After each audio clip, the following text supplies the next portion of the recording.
Oh, period.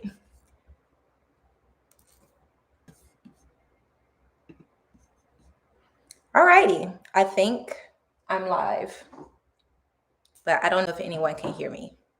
Is this mic on?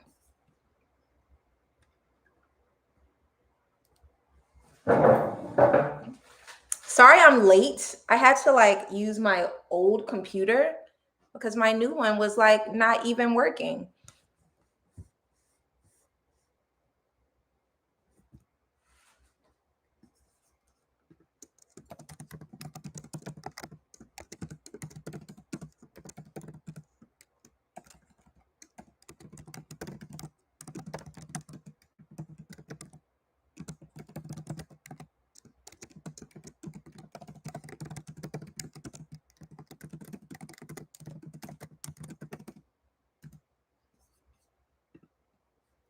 All right, if you have any comments or anything, just drop them over here in the comment box. Good morning, everyone. Can y'all hear me?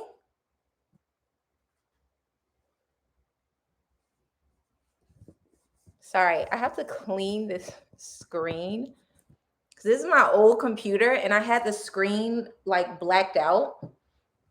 Thank goodness I have this computer because I tried to stream on this computer and it was like I have to wait a whole day. And I was like, a day? Why? This is so weird. Anywho, I'm here. Sorry, I am 13 minutes late, but we made it. Hi, guys. Oh, hey, Carolyn. So yeah, the reason I'm doing this live is because I was supposed to get a YouTube video up for you guys today, but it's not ready because the brand hasn't approved it. And this is what happens sometimes when you work with a brand. It can throw off your schedule. And I'm so OCD. I hate not having a video go up because I'm pretty consistent. So I was like, oh, well, we haven't chatted in a while. I think the last time I did a live was when I hit 100,000 subscribers. And I think that was last year in August or September. So we need to chat anyway. I have my coffee. I didn't ask anybody for questions. I just decided to do this live yesterday. So shout out to all 127 of you who are in here. If you could give your girl a thumbs up while you're here, that would be amazing. Happy Sunday. Oh man, so many people in here. So yeah. Oh, someone asked, what is this I'm wearing? I'm wearing, this is an old Roberto Cavalli dress. So I'm just paying homage since he recently passed away. But I've had this dress for a while. I think I got it from Ukes. Oh man, y'all are from everywhere. Charlotte, North Carolina, stand up. Oh my goodness, New Zealand? What time is it in New Zealand? Thanks for tuning in, Valerie. Paulette from Cali. It's early in the morning over there.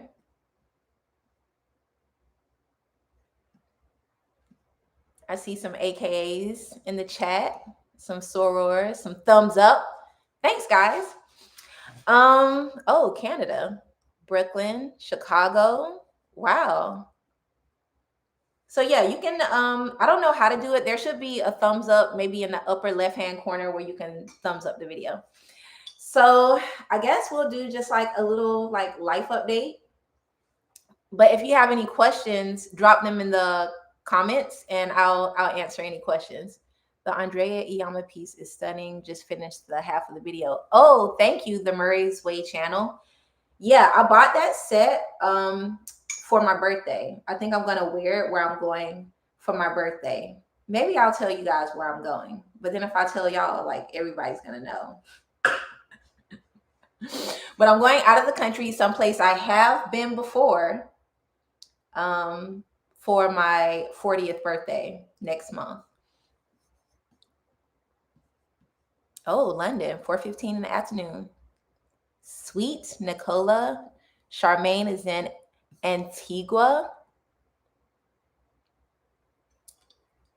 Have you always been into dresses? I've been following you a while, but when did you get into dresses? I've always been into dresses. I'm like a dress girl.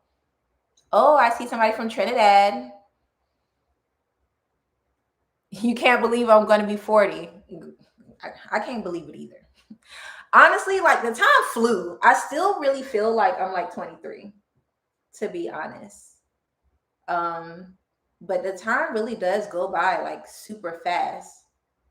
And I mean, I don't think there's anything wrong with being 40 or like getting older. I'm actually really happy to have the opportunity to get older. Um, yeah. I mean, I do still feel like a child. Like when it's time to do like adult things, like buy a house and pay bills, I still feel like, ooh, why do I have to do this? Like, this is a lot. Like, adulting is hard, but it's fun. Oh, thank you, Joanne Maria. I just like I two strand twisted it last night with a little bit of pattern curl gel, like flat twist, and I just took it out like literally 10 minutes before this video went live, and then I picked it out a bit. If you are wondering the exact products that I use on my hair, I just did a blog post, and I have literally every single product that I use on my hair and when. From the time I wash my hair to the time I get it like this, what I use to straighten my hair, what I use when my hair is in braids, what I use to slick my hair down, like every hairstyle that I've ever had, all the products are in this blog post. So yeah, check it out. I can't believe I'm old enough to be your mother. Oh, no worries, Denise. We have people of all ages over here.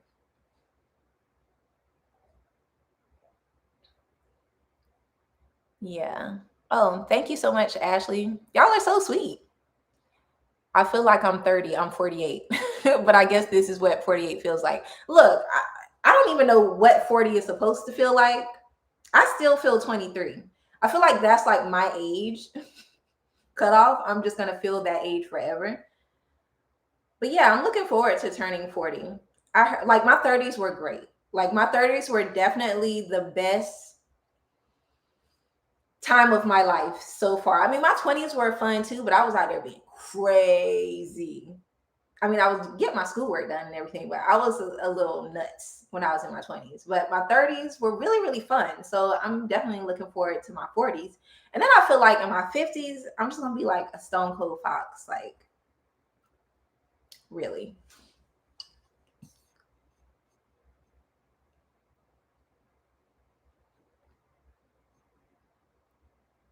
Oh, thank you guys. Y'all are sweet.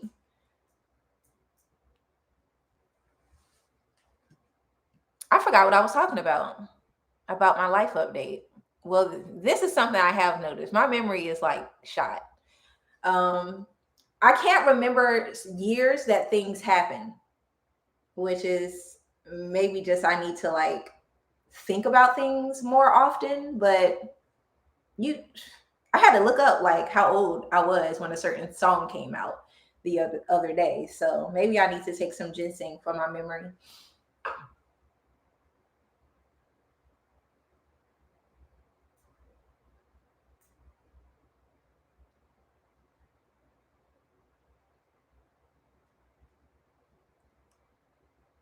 Carolyn, girl, we're gonna have to hang out.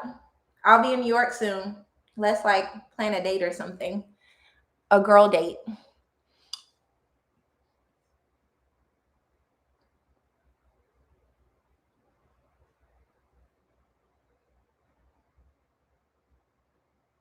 Oh, one goal I have for the next year. That I plan that I don't mind sharing. Let's see. So I've been working on like a product. I just finished getting my trademark and all the things. Um, so yeah, that's something that's definitely going to happen within the next year. I don't really want to talk too much about it, but just know I'm coming out with like my own thing, like a product that's going to exist and it's going to be wonderful. I mean, I don't know what I'm doing. but I have a lot of people around me who do know what they're doing. So yeah, that's one thing. And I just think it's kind of time because um being a full-time content creator, it's starting to shift. It's a little like different as far as like jobs. I feel like because so many people do it, um it's a little bit harder to maintain doing it full time. So I just feel like it's in my best interest to have something that's going to make money when I'm not working, like when I'm sleeping. So I used to do like courses. If you have been here a while, I had an Etsy shop with all of my ebooks on how to become like a content creator, like all the things. I had maybe like 30 ebooks that I wrote. I had a Teachable course on Teachable. And I did that for like 5 years. But I closed those down maybe like right before the pandemic, I think. Um, so yeah, I no longer have that form of income. So I need something to to replace it. But also I've been thinking about doing something uh for a while, like my own thing. So yeah, I'm looking forward to getting it out. It probably won't come out until 2025, but everything is like lining up for it. I'm really excited for you guys to see what it is. Do you think you will ever go back to physical therapy? No. And I always get asked that question. I don't. I still maintain my license because you just like never know. I am actually in the process of taking my continuing education courses. I have to do, I think, 38 continuing education hours every 3 years to keep my license up to date. I have maybe like 3 more hours left before I can renew my license. But yeah, I keep my license just in case, because you just like never know. Like, what if the internet just like shuts down and then I need a job? I can still work. I can also teach. So yeah, I always keep my license just in case. But if I like had to make a choice, I wouldn't go back to being a physical therapist. But I already then paid off those student loans, and I went to school for 3.5 years post graduate, so I'm gonna keep my license forever.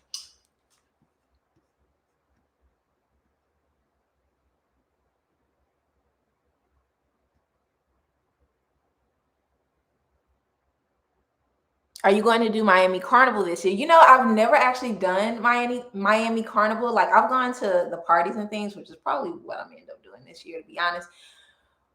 But I don't think so. I might. Well, I don't know. I don't know if I'm going to do crop over either. I think I might wait until next year because I have a lot going on. I have a lot going on this year. I have like my birthday, because it's my 40th birthday. I'm like, I'm doing it big. Your girl's gonna be everywhere. I'm doing a world tour. We're gonna be all over the world, celebrating every place, every city. Um, and then my sister's getting married in June, so that's a pretty big deal. And I have some babysitting I need to do, watching my nieces. So this summer is like super busy. I don't know if I'll be able to like do crop over. But I will be here for Miami Carnival, so I'll probably just go to some parties. Maybe I'll let you guys know which parties I'm going to if you wanna pull up. But I don't think I'm gonna actually play.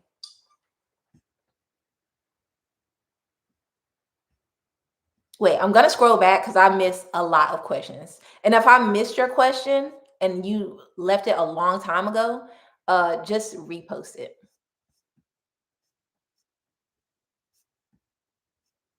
Y'all are so nice. Like, y'all are gassing me up. Like, I feel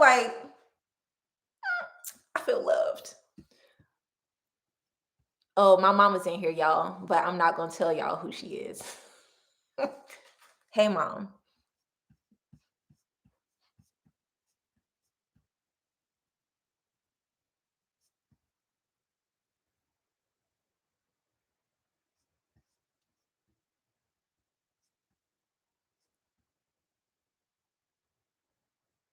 Oh, thanks. I see somebody like checked out my Teachable course. but it's gone now. You guys have so many ideas. I see vegan products, hair care products, perfume, a clothing line.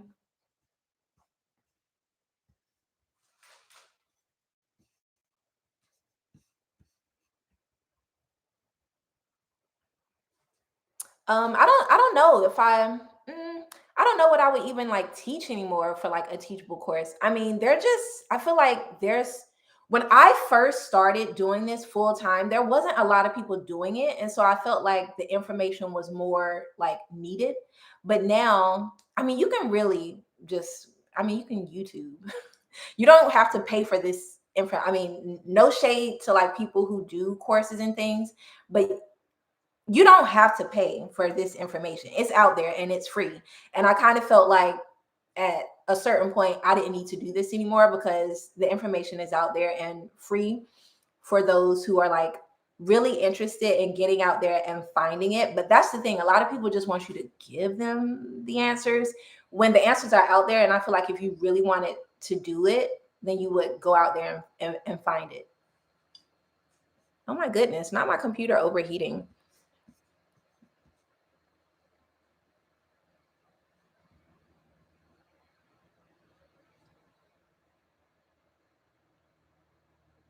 Can you offer the ebooks and courses for sale again? I don't know. I mean, I still do have them all. I don't know. I get asked about them every now and then, but I don't know. I would literally have to go back and like update every single one of them because they were for those times, like pre-pandemic and maybe a little. I think I closed them down like right when the pandemic started. So yeah, so much stuff has changed. I would have to go back and like update them. Maybe we'll see. Is oh, wait, older sister or younger sister? I'm the oldest. I have a younger sister and a younger brother.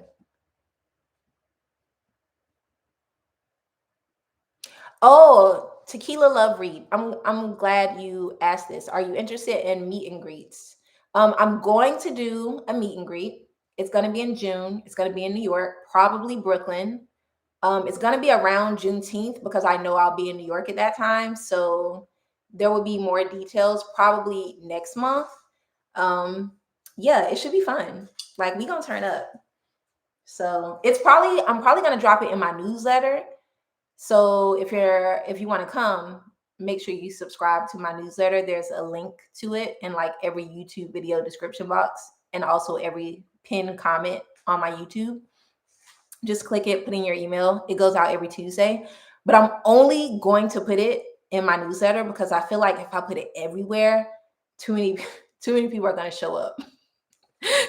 So I have to like keep it to a minimum. So I'm only going to put it in my newsletter, which still has like 20,000 subscribers. But hopefully not all 20,000 of those people will show up.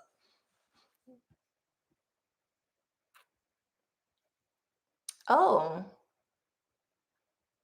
Sharon Peterson. How am I doing? It's good to chat. Oh, I'm doing good. I'm actually doing really, really great. I feel like this time last year, I was in a pretty dark place. I don't know if you guys remember, but I think I was going through some kind of like depression and I just didn't feel like doing anything. I mean, I vlogged through it. So if you were watching then you saw that I wasn't in the best state of mind. And it wasn't because of anything. I just like had a feeling like I just didn't want to do anything. Like I would just wake up and I didn't want to do anything. I just want to lay around and I was very unmotivated to just do anything. I think I was a little like burnt out. And that was around this time last year. So I think I'm doing really well. I'm very happy. I love my job. I love my life. My family's good. Work is good. So yeah, I'm doing pretty well. Like I can't complain at all.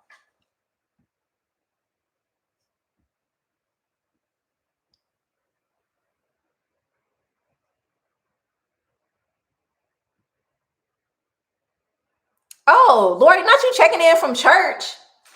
Say a little prayer for me. I'm gonna save the lives, so um, don't don't get caught up at church. Get your word in. Are you still looking for another place for an office? From Amy Williams.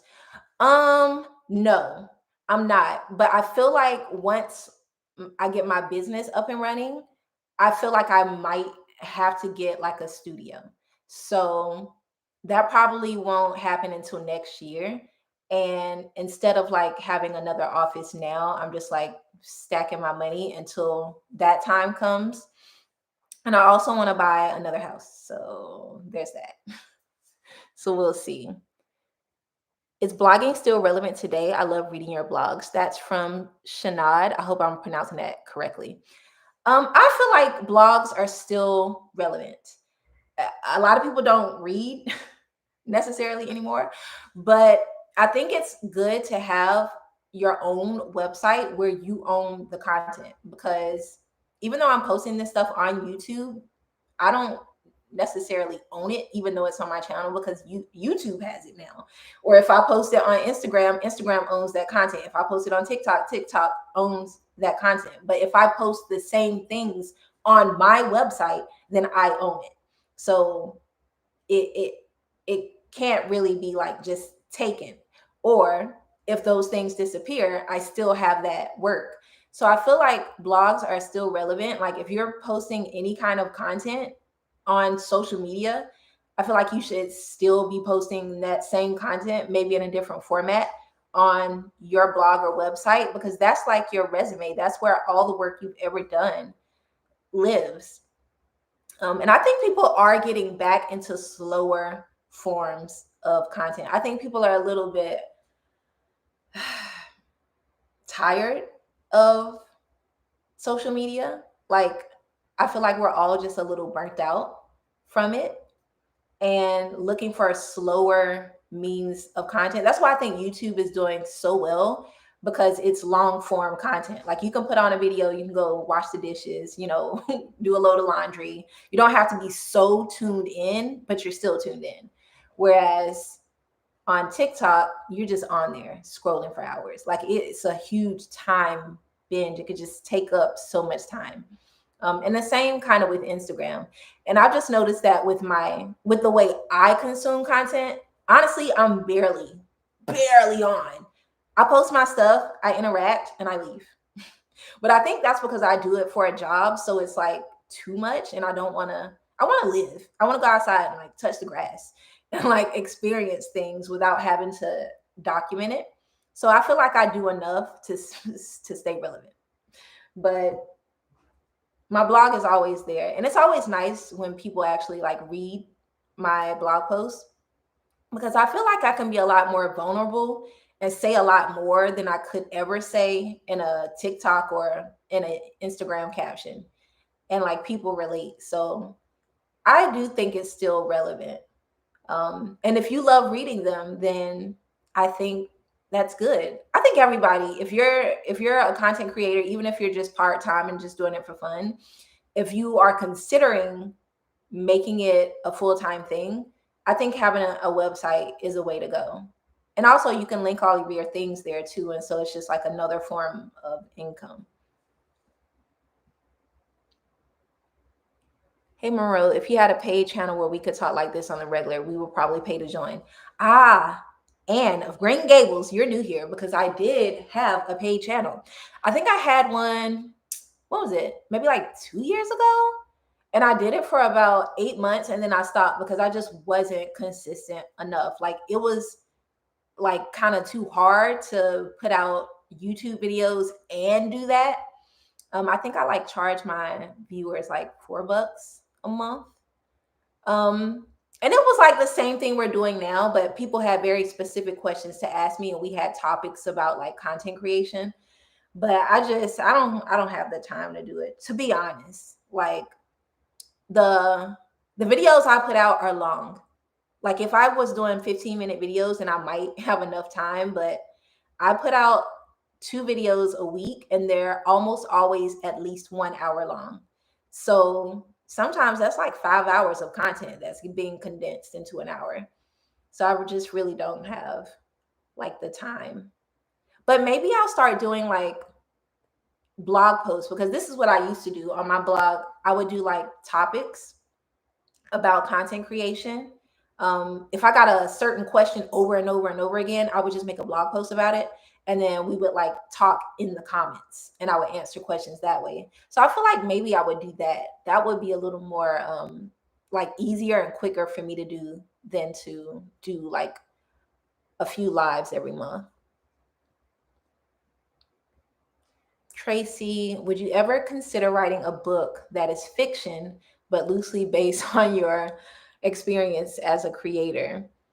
It would be amazing fashion, travel, romance, and a little drama. I've actually thought about writing a book, and I have written books. I love to write. When I was in college, I wrote for my college newspaper. When I was in like middle school, I wrote a lot of like essays, and I've written maybe like 2 books. I mean, they're not published, but I have them, um, and they are fiction. And I've thought about writing an anonymous book. So if an anonymous book comes out and it's just like, maybe it's from me, who knows? But I thought about writing an anonymous book about dating in New York because I just have so many stories, all of them bad. But I don't know, maybe one day I'll write a book, like an autobiography or something. I don't know if it would be about like content creation though. I mean, I've had a pretty fun life, especially when I first moved to New York. It was a learning experience, but it was fun. Like I used to run with rappers. I used to get picked up from school in a Hummer. I mean, it was a fun time when I first moved to New York. Like I have so many stories that I could probably never tell you, but maybe one day anonymously.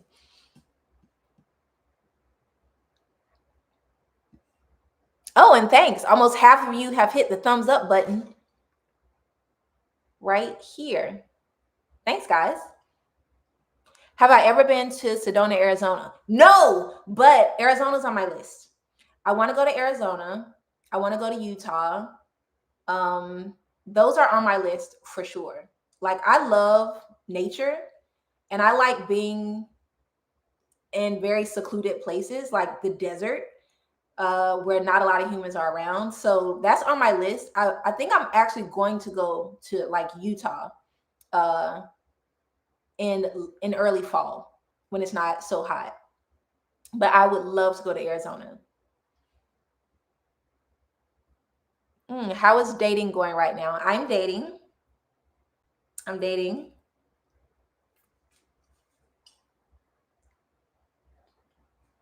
It's going well. Um, Last year I was dating too. I was dating somebody almost the whole year. He was on every vlog, every place I went, he was there, but he was not in the videos. So a lot of people are like so upset that I don't show my relationship stuff, but I feel like I give so much. Like y'all know my whole life. I vlog almost every day of my life. And it's just like some things you just have to like have for you.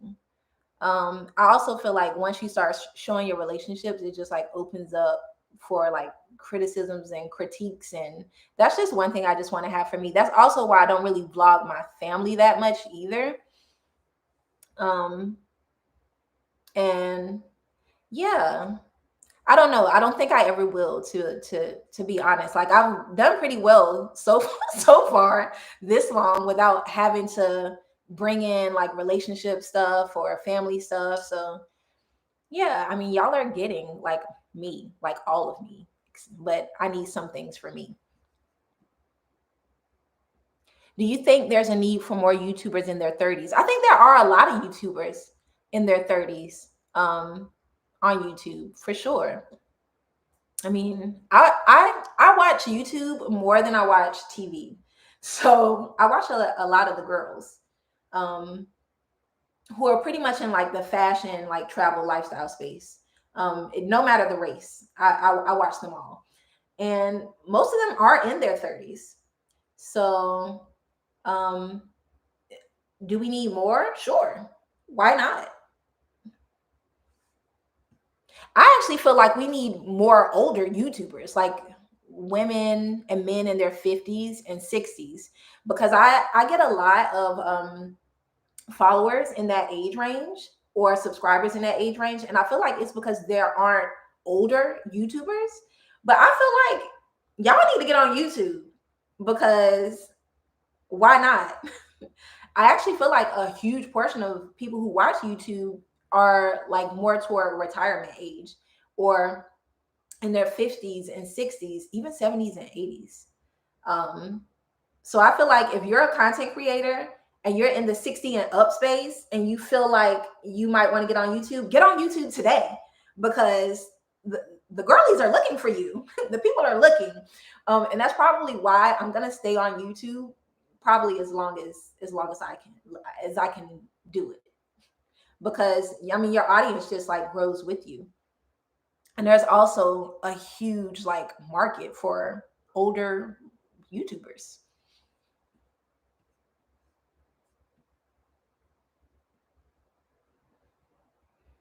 Someone said, if you ever get married, please find a way to show us the fashions. Oh, yes, that will, of course, that's going to happen.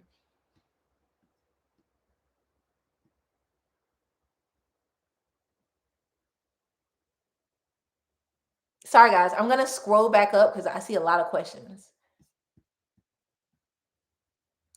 Oh, let's see.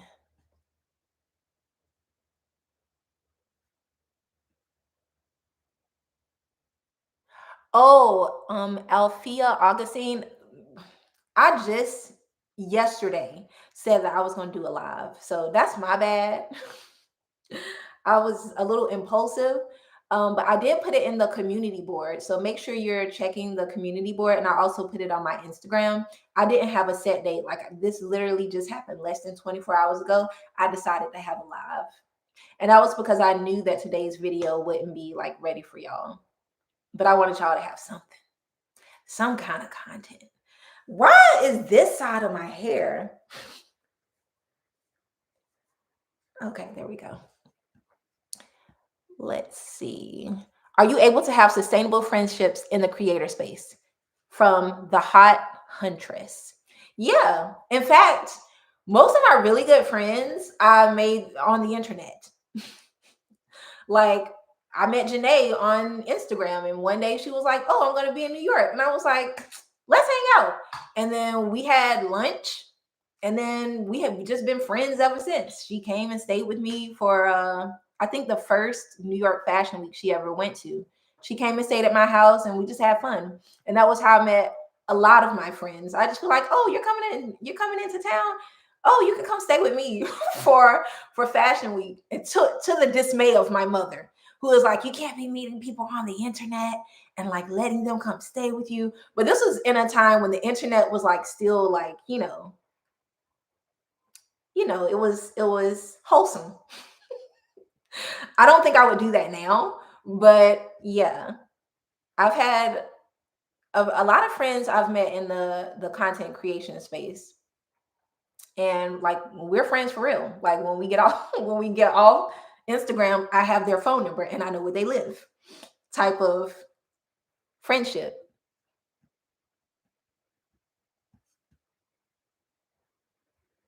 But I also think I don't know, I feel like people think that people have like secret like jealousies and things, but that really doesn't from in my friend group, and you guys see like the other content creators I hang out with, we're all just like very happy for each other, and we're all kind of like moving as a unit forward to like make it easier for each other. So I don't have any like beef or problems, or I don't even see it. I mean, I know people think that those kinds of things exist, and maybe they do, but not in the group of people I roll with. Like we're all very happy for each other, and we're all like rooting for each other to win, and we share so that we can all get ahead.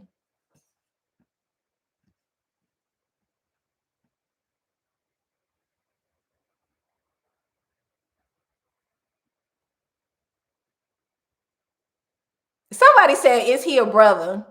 Yeah. For now, I only date mostly date black men. I mean, I've dated outside of um my race a few times, and those were good experiences, like too. But my preference is the brothers. But sometimes they just be. We're not gonna talk about that. They come with a lot. But yes. Who said that? Wait, who asked me this? Is he a brother? That's funny. I mean, but if I pull out with a lobster and pasta, like just know I'm open to everyone.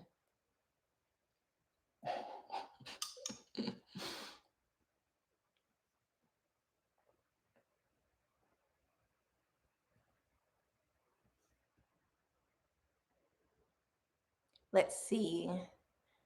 How do you balance your busy creator life, traveling, creating content, brand deals, and personal life and family?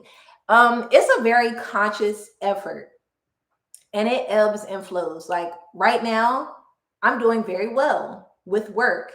I'm not doing so well with family.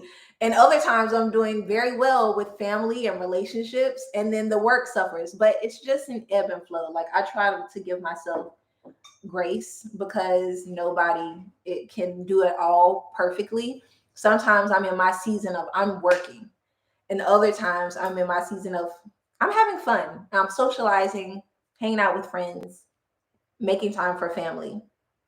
Um, so yeah, there's no set way. I just kind of move along with how really it depends on how much work I have. So I kind of try to get all the work done and then have fun. I don't know if you guys have noticed, but this month I've been like pretty quiet. I haven't been posting as much on Instagram. I'm still pretty consistent on YouTube, but I have been not posting as much like on Instagram and TikTok and such. And that's because this month is a month of like work, like behind the scenes things, like getting my business together, getting my continuing education done, doing my taxes. And but it's because last month was so busy. I didn't have time to do like the adulting. So it's just an ebb and flow.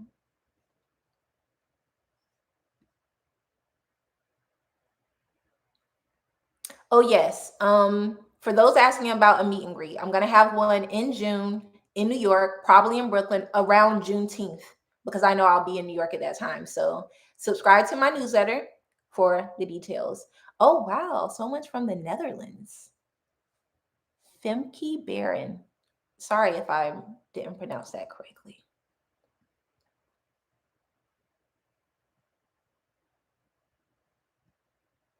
How did I make the decision to leave my PT? Oh no, everything is moving too quick. To leave my PT career and get into content creation. Do I plan on going back?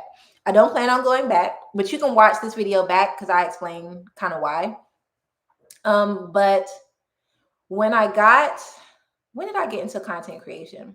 And I told this story before, but I was in New York. I was working my first physical therapy job in Harlem. And I don't know if you guys know, but there's like these little newspaper boxes, and inside is a newspaper called AM New York. So one day I went in, I got the AM New York, and on the front was something about bloggers. And Karen Britchick was one of the people who was on the front page of the paper. And then I think it was like the Blind Salad and somebody else, like the huge, like Amy Song, like the biggest new bloggers at the time. And I was like, "Ooh, what's this? Like, what's a blogger?" And so I read that paper and I could not stop thinking about it. And so I went home that day and I started a blog. Like I went on blogger.com and I started a blog. I didn't have a camera, I didn't have anything. Actually, if you scroll all the way back to the first post on my blog today, the first blog post I ever did is still there. And it just says, "Hi guys, I'm blogging." Like it's something so like trivial and fun. And then I started blogging the same time I started my first job. And so I was doing it for the same amount of time. So that's kind of how I got into blogging. I think I blogged for about a year, and then I started the New York City fashion bloggers meetup group. I don't know if you guys remember, like meetup.com, the website.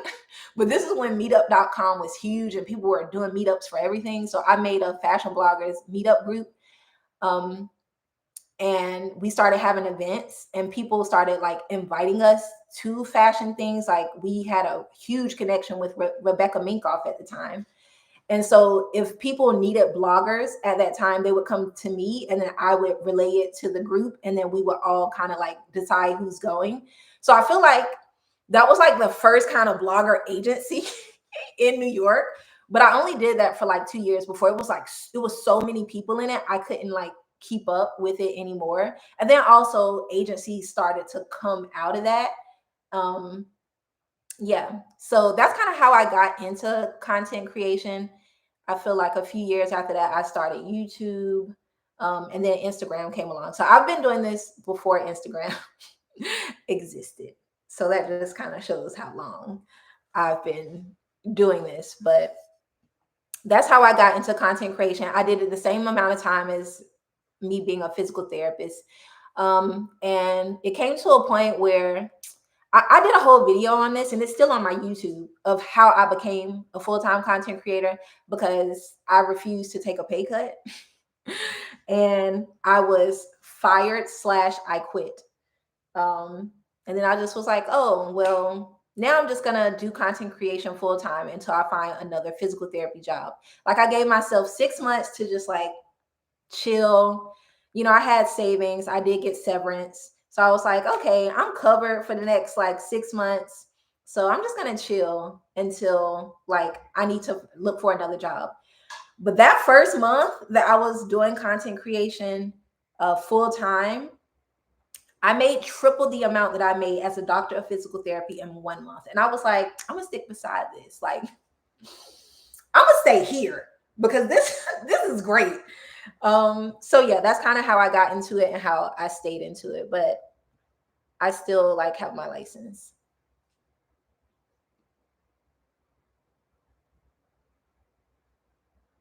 Oh, Jennifer Jones Morales. I actually get this question a lot. She asked if I have Caribbean roots. She's from Trinidad and Tobago. And I don't, but I do get this a lot. I get asked a lot if I'm Nigerian or if I'm Caribbean. And I'm sure I'm all of the above. I don't know. Like my lineage, I can only get so far back as to them being one generation outside of slavery to sharecroppers. So before that, I don't know. And there's like no way for me to get any further than that. But I'm just Black, Southern Black. But I get asked this a lot because I do have a lot of Caribbean friends. Like I hang out with a lot of Haitians. Like I have a lot of Haitian friends. I also have a lot of Bayesian friends. Like they pretty much adopted me. Like I'm an honorary Bayesian. And I also have a lot of friends from Guyana. So it's just, and I listen to a lot of soca music and Caribbean music. So I probably listen to that more than any other genre of music. What is a purchase that you regret? And what is a recent purchase that you are so exactly about? I'm trying to think. Do I regret anything? I don't. I don't know. I really have to like something a lot to buy it. So, I mean, did anything not work out?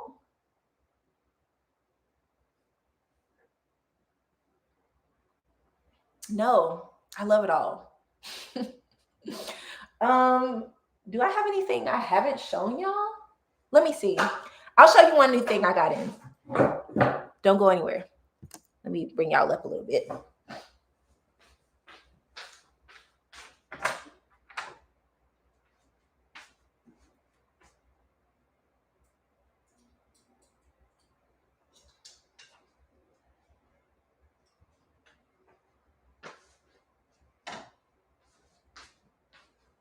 So this is new. It's actually not new. I've had it for like 2 months already. I just haven't worn it yet.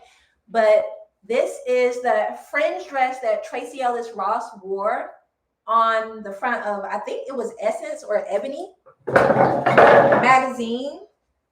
But the real tea is I already had this dress before she wore it on on the cover. But this is from the brand Killentar, and I hope I'm pronouncing that correctly. But I believe this is an African brand. They were at New York Fashion Week at the Black and Fashion Council last year. And yeah, so I got this dress. I'm probably gonna wear it during my birthday, and it is so heavy. This is the heaviest. This is the heaviest dress I've ever had. Like all of this fringe is so heavy. This dress weighs like 30 pounds.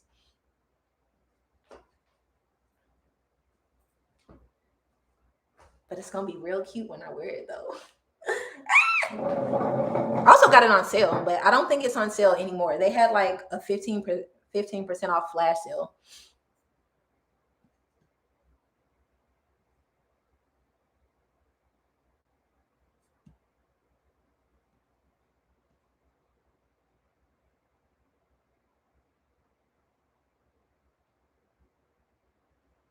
Oh, I see we got some Bajans. Hey y'all. Hey Angie from Texas.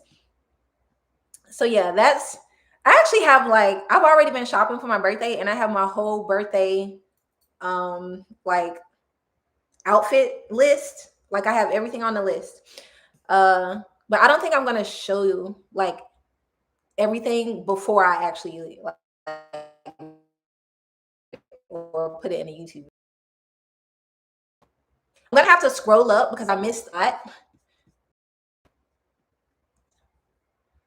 How are you enjoying living in Miami? From Naomi.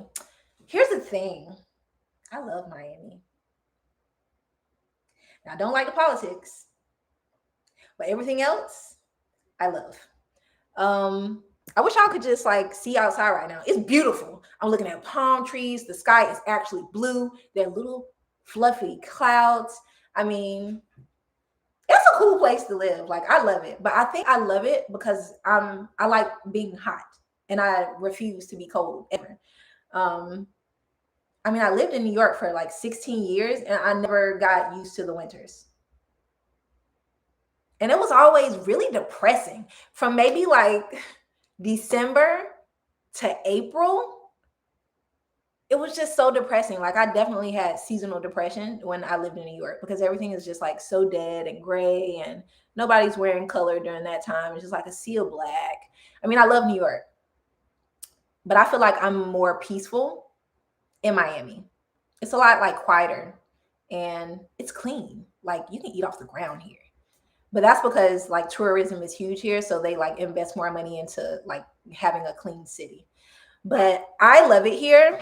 I feel like some people ask me if I'm gonna like move back to New York. I don't know. I still like being able to just bounce back and forth, and I think I might want to buy a house in New York too. Um, but I think I'm always gonna have a house in Miami because it's like my like happy, peaceful place.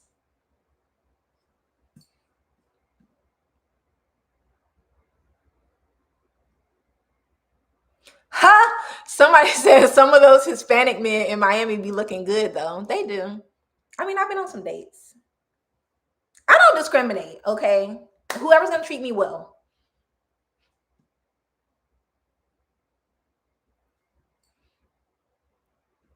Y'all are funny.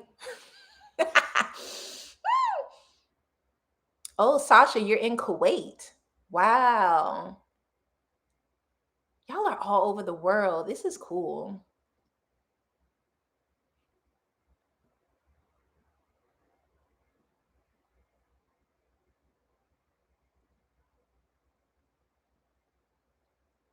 Let's see.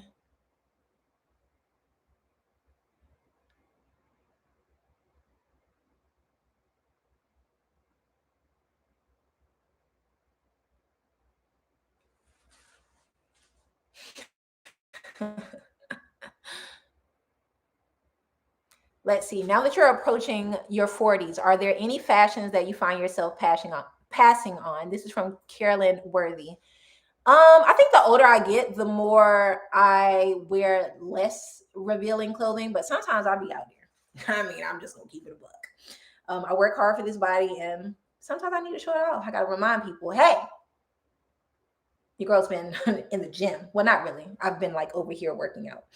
But yeah, I've never been into super revealing things. Like I prefer a one piece over a bikini. I always have a cover up. I don't know if you guys have noticed this though. Like you wouldn't really know unless you want it.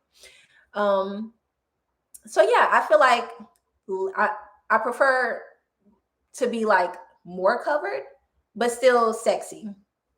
The older I get, but I don't think anything's off limits. Like if I want to wear it, I'm gonna wear it.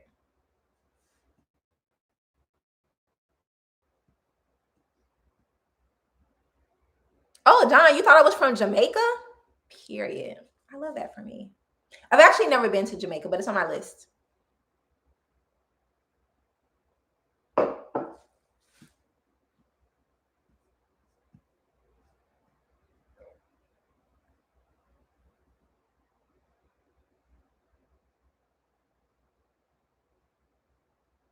Oh yeah. Oh yes, that dress does have a like a drop waist.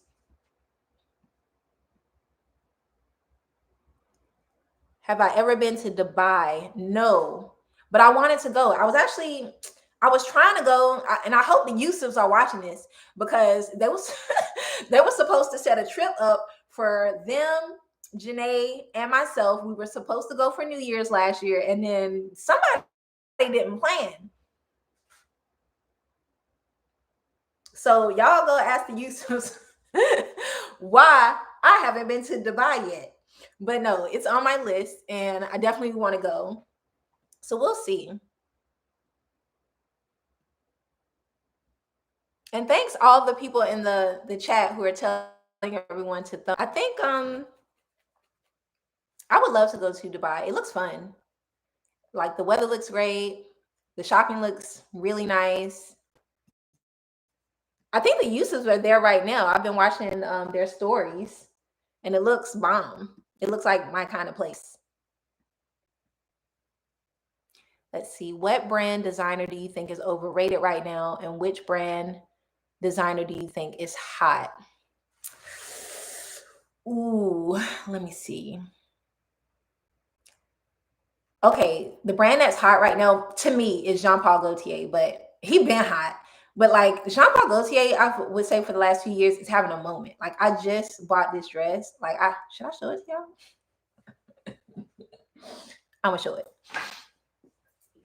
So I just bought this dress from Jean Paul Gaultier. It's so cute. Like the print on it is so fun. I also got it in the bathing suit with the cover up. But clearly I have a thing for these types of dresses because they all look the same. But I just love the ease of it and the fun, the colors. Yeah. So he's been doing really like bomb stuff lately. I feel like every collection that comes out, I want to dress. And they're very like easy to wear. Overrated is Chanel. Chanel is overrated. Honestly, I can't remember the last time I bought something from Chanel that's current that isn't shoes. I'll buy some Chanel shoes, but I haven't even bought Chanel shoes in maybe like two years. I think I bought some dad sandals. That was like my last Chanel purchase. Um, I don't have one bag from Chanel that's pre 2000. I think one bag. Wait, no, these are pretty current. But I don't think I have anything that was made in like the last like 10 years from Chanel. Everything I have is old Chanel. When the quality was still good. To me now, Chanel just looks cheap. It looks cheap and it costs so much. Like, why does it cost so much for it to, look very like cheap? So yeah. And I think did they just have a price increase? Like, girl, she's trying it.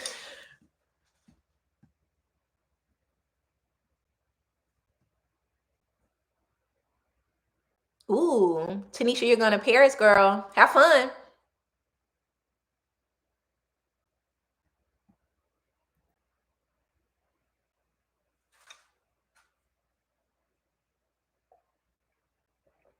Yeah, Mercedes. I feel the same way. She feels like a lot of luxury brands have decreased in quality and increased the price. Agreed. Let's see. You're having a hard time finding cute sandals and heels at an affordable price. Any recommendations? Definitely check out like Steve Madden. I mean, I know like people think of Steve Madden and they're just like, but Steve got all the dupes. And the quality of Steve Madden shoes is really good. Also, Nine West. Nine West has pretty much all the hot trending shoes right now. Like if you like mules or like platforms, they've done a lot of those. And also Michael Kors. I like their cork sandals and they're made really well. And most of their sandals are like under $100. Also check out DSW. I feel like people sleep on DSW, but you can find super cute like sandals and shoes on DSW, and they're always having a sale. Have I ever been to Puerto Rico? No, but I might be due for a vacation soon.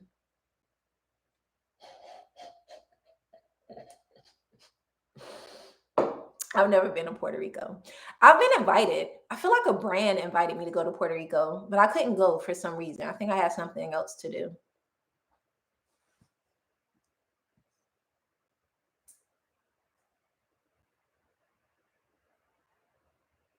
Oh, Carly, you have an amazing week too. I hope you have a good event. Oh, Tory Burch sandals. I always forget about Tory Burch. Oh yes, Tony Bianco has really, and Sam Edelman. Y'all are coming through.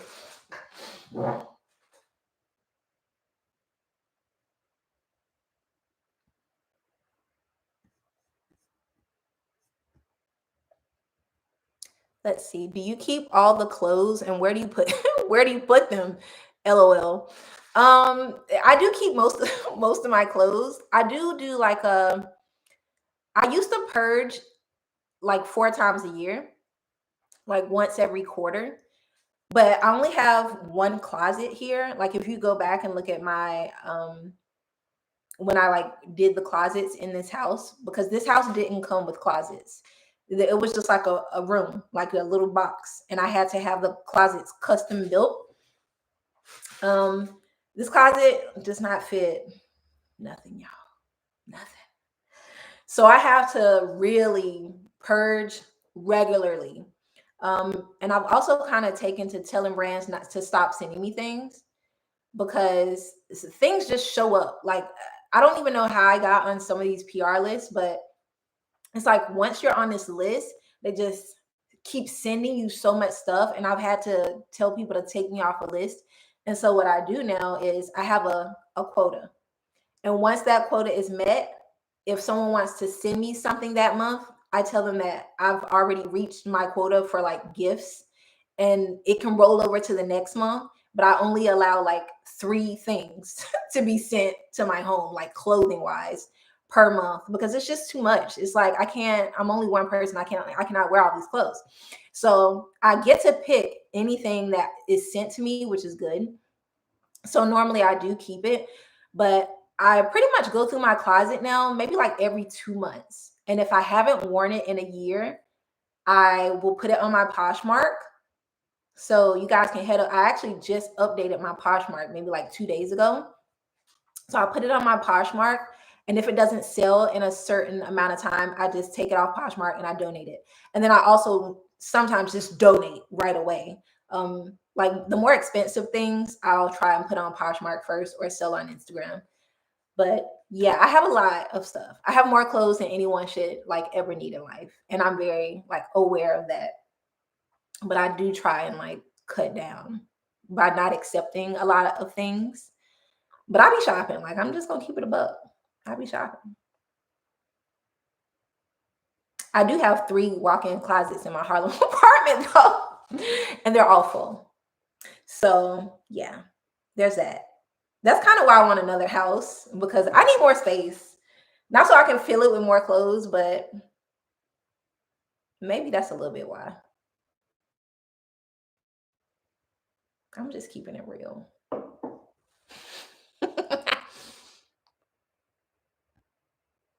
Also, I usually keep all of my summer things here in Miami, and then like all of my like fall and winter things and boots and like coats. Of course, I just leave those in New York, and it works out pretty well that I never have to move stuff except for in the summertime when I'm in New York. Then I have to like take like 2 suitcases because I have no summer clothes in New York, and that's the only thing. But it works out pretty well.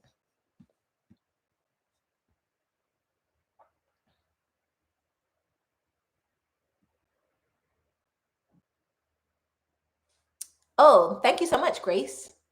Yeah, so again, I do put a lot of stuff on my Poshmark. I do have a Poshmark closet. There's a link to it somewhere on my main YouTube channel where you see all of like my links to things. My Poshmark closet is up there, and I usually update it like once a month. And it's usually like my gently used designer clothes, some bags, shoes. All right, I'm scrolling down.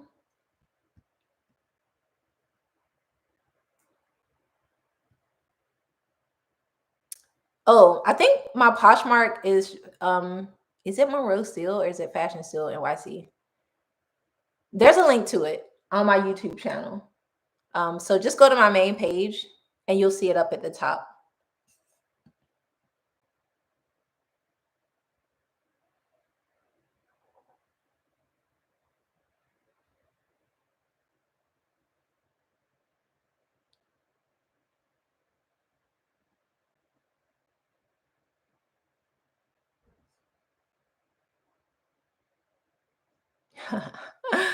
Y'all are funny.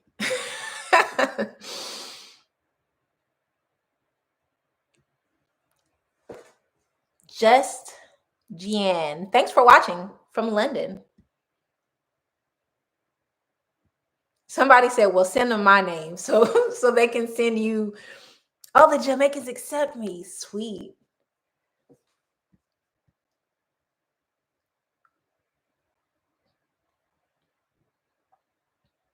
Oh, Mia Burton, you'll be in Miami in June. Are there any good vintage shops to go in Miami? No.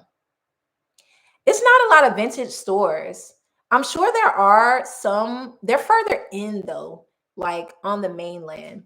There are not too many vintage shops on the beach. The one that I do know of is Morphew, and that's at Curio at Faina Bazaar, Faina Hotel. Across the street from Faina Hotel, there's kind of like a mall, and it's called Curio. And inside, they have a place called Morphew, and it's all like vintage, but it's not like thrift. Like the stuff is expensive. It's like vintage, like Jean Paul Gaultier, Roberto Cavalli, like from like the 80s, like stuff that's been worn by like Britney Spears. Um, and that's the only place I can think of on the actual beach. But thrifting is not like a huge thing here. Like people come here to like retire, and then people come here to evade taxes. So they're usually like super rich. So I feel like that's why there aren't as many thrift stores, but there are more on the mainland, like further in outside of Miami.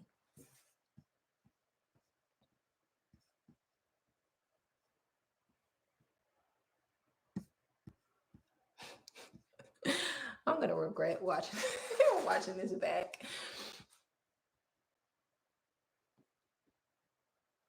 Let's see. One thing I'm always curious about is with all the clothes you get, how do you decide what to keep and what to get rid of? Oh, I kind of answered that one already. If I haven't worn it in a year, I either put it on my Poshmark or donate it. And the stuff that is sent to me, usually I get to choose what is sent. So it's something that I like and that I know I would like keep.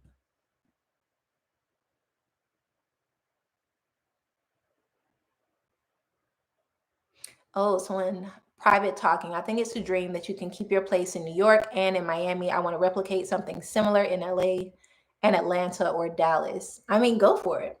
Why not? I think it would be like I don't have like too many responsibilities, so I feel like it's not our little smudge. I feel like it's easier for me because like I don't have kids or like a pet or like something where I have to be stable. And if it's just like you and you can work from anywhere and you're able to do it, why not? Like it's fun. Like I love it. And also for me, it's pretty quick because I mean, even though I'm like at the southernmost tip of the East Coast, um, and New York is pretty far up, the plane ride is like 2 hours and 20 minutes. And sometimes the pilots they be flying through the air. And we make it sometimes quicker than that. So I usually take a 7 a.m. flight out of Miami. By 11:30, I'm in my apartment, like unpacked and chilling. So, and then I have the whole day. So it's pretty easy to do because it's not super far. But I feel like if you're gonna do New York, LA, that's kind of a big difference. New York, Atlanta, that would probably be pretty easy. Or Atlanta, Dallas. I feel like that could be doable to where it's not a huge adjustment. Like I don't have to adjust to a different time zone. So it works out and it's fun.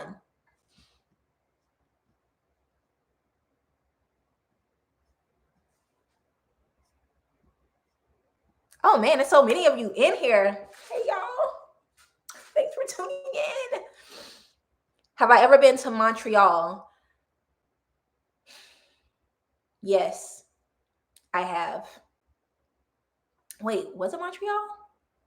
No, no. I've been to Toronto, but not Montreal. And I really enjoyed Toronto. Toronto actually, I mean, in terms of like the city, it reminds me a little of Miami because it seems like super clean. And for some reason to me, it smells like maple syrup. I distinctly remember it smelling like maple syrup. Like I don't know if y'all got a lot of like maple trees there or what, but I enjoyed myself. I think I went for like a party. I did go for a party. It was fun. Not me going to a whole another country just for a party. Man, that was in my 20s. That was fun.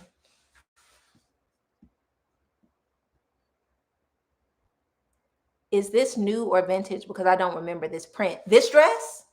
Um, this dress that I have on, I think it's old. I think it might be from like the 2010s. Yeah. And then it has like little gold straps. But the Jean Paul Gaultier one I just showed you, that just came out. So that's out right now.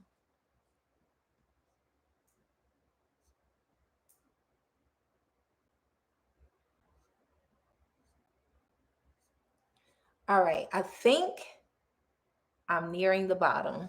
Oh my goodness. We've been on for like 1 hour and 7 minutes.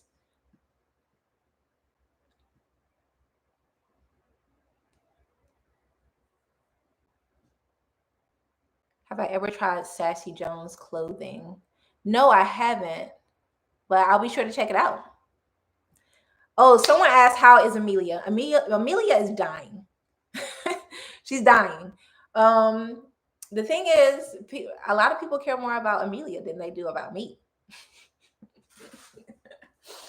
But no, I have somebody watering my plants when I'm not in New York. But sometimes they can't do it because they're out of town.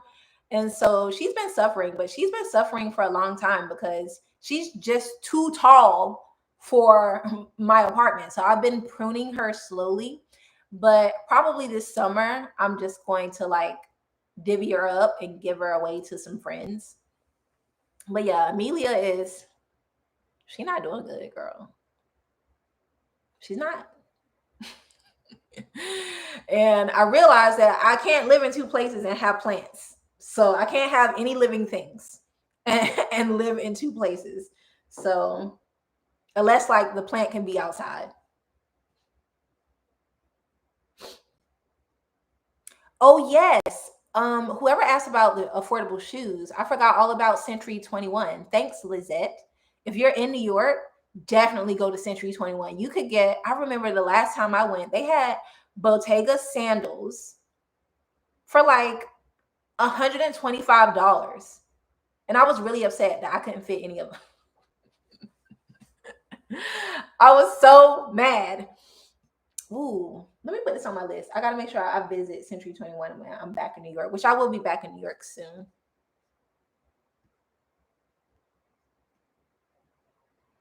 No, she's not flourishing. Amelia is dying, and I'm gonna have to divvy her up and pass her on to people who can take care of her. But she was flourishing during the pandemic. I mean, my whole living room was just like a green room. But I feel like that was in response to me being trapped in a Harlem apartment with no outdoor space for like 7 months. So I had no choice but to bring the outside in because I couldn't go outside.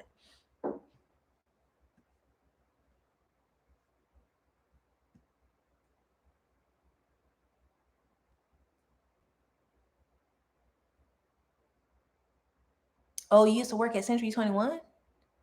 Oh, y'all are really sad for Amelia. She's gonna be okay. Her cousin, her cousin Siri is doing now. So, and by the way, Siri used to be Luna.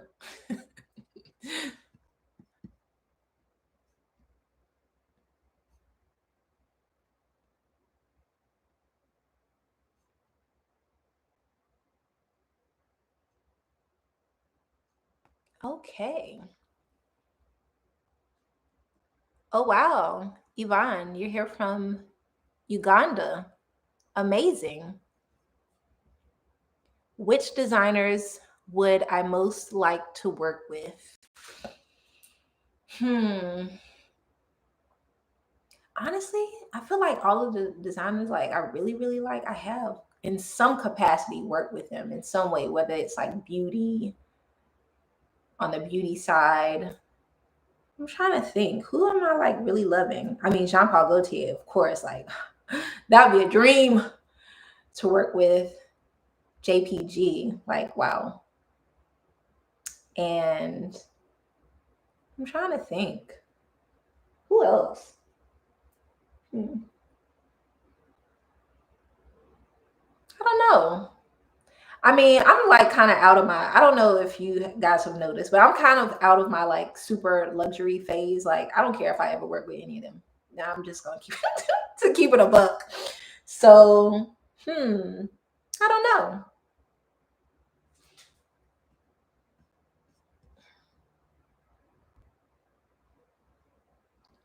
Oh, Carolyn asked, are you and Sanji working on another collaboration? Not for now. No, we don't have anything on the books for this year. But if we do, I'll let you know. We're usually pretty last minute about our collections anyway.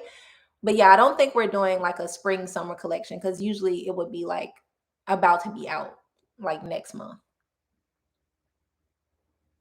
Oh, you're asking about the JPG, the Jean Paul Gaultier dress. It's new. I just got it from either My Teresa or Essence. Have I ever been to Houston? No. I've actually never been to Texas, which is so weird because I have so many like friends who live in, but I've never been to Texas. I would like to go. I heard the food is good. And I'm a foodie. I don't know if you guys have noticed from watching my YouTube videos as much as I eat the food. I want you guys to know I eat and I eat the food and it's delicious. And wherever I go, there has to be some good food or I'm not going. And wherever I go, Delta has to fly there or I'm not going. But yeah, I heard Texas has like amazing food and I would like to go to eat. So leave me a list, Charlie. Let me know where I need to go.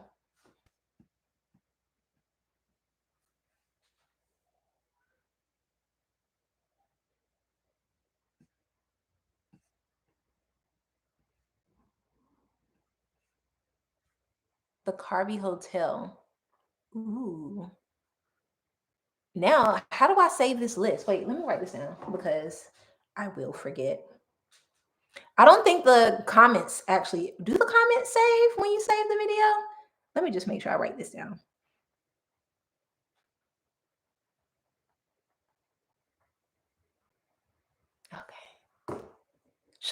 Chicago. I've never been to Chicago. Have I been anywhere? I've been to every state on the East Coast. I have been to Chicago, but I only drove through it to get to Iowa. Don't even ask why I was in Iowa, girl. I was dating a man who was living in Iowa, girl. Girl.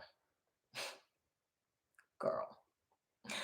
Um, I've been to California. And I don't think I've been anywhere in between. Like none of the middle states.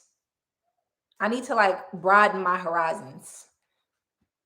New Orleans. I've also never been to New Orleans, but I wanted to go for like Essence Fest.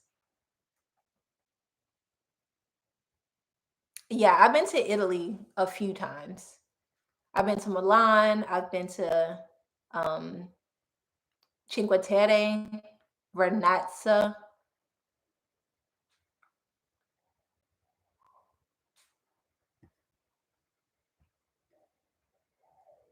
What's been my favorite new or new to you brand discovery?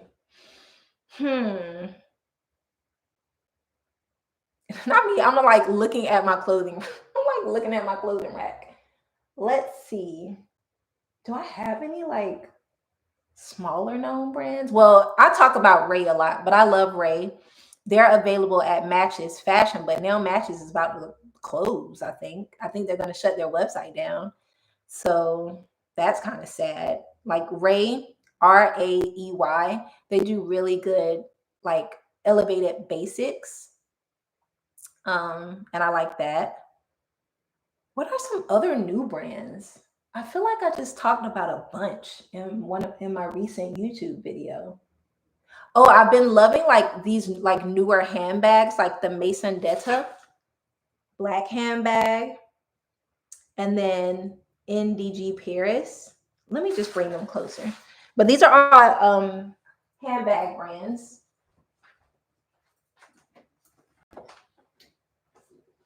And black owned. And now this comes in like a ton of colors. This is Mason Detta, Detta. And his is so cute. And this is from NDG, yellow, blue. Like this thing comes in every color and it comes in 3 sizes. This is the large.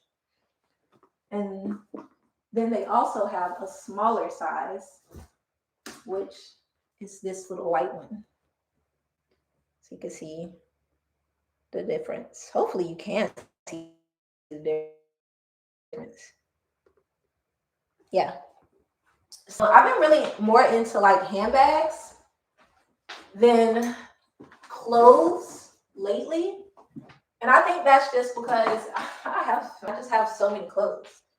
Oh, but someone did ask about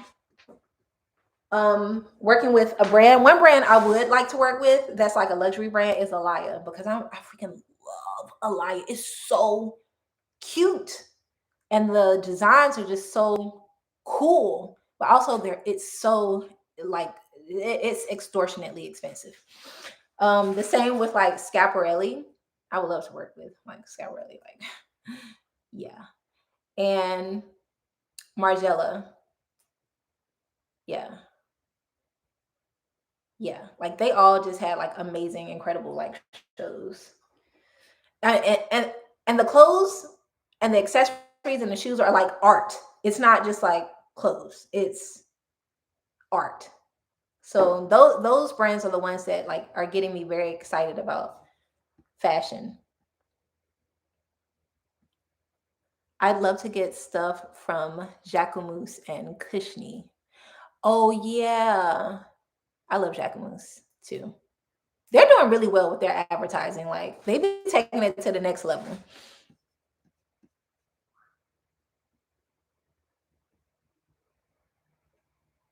Oh, Charlie, I don't think you've done an urban revival haul like the other girls have.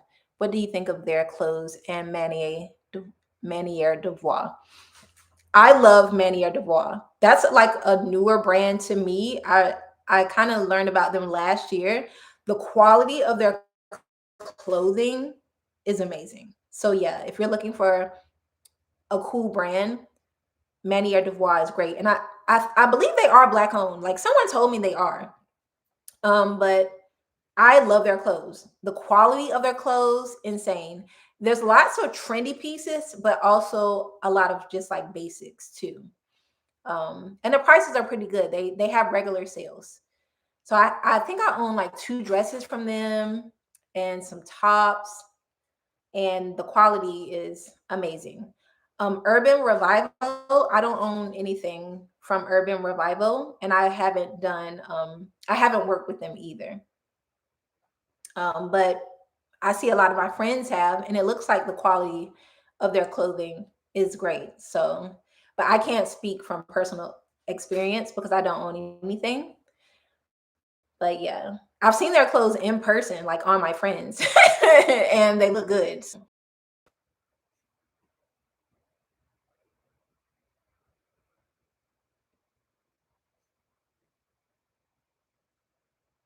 Huh? Somebody call me the house dress slayer, Alicia. I do love a good house dress. I don't know what it is. Like I just like feeling comfortable, but also like nice enough to answer the door in. And I just always been like a house dress kind of girl. Were you considering working with Kensington Gray for management, or are you still handling it all? Yeah, I'm still handling all of my own. I've never had management, and I will never have management. Well, I don't want to say never. I just don't think I will ever have management.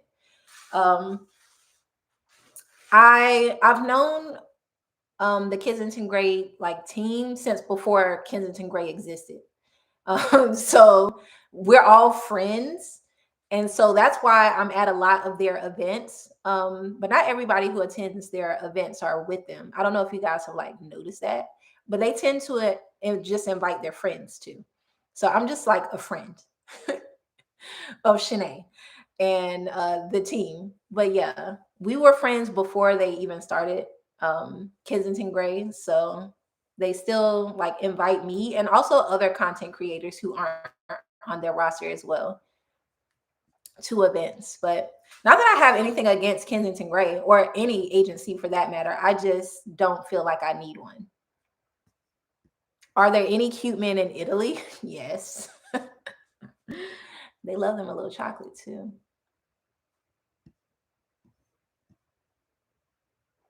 Are you going to show more gardening and cooking this year? Not more gardening, no. Because then like yeah, that's kind of outside. But cooking maybe. I do cook maybe like 3 times a week. Even though mostly when you see me on YouTube, it's I only cook like breakfast. And I usually show when I go out to eat because I feel like it's more entertaining than you watching me cook. So I don't eat out every night, contrary to what most people believe, because I just choose to show that in the YouTube videos because it's more informative and educational for people who are coming to Miami or wherever I am than me cooking. And it's also really difficult to film yourself cooking.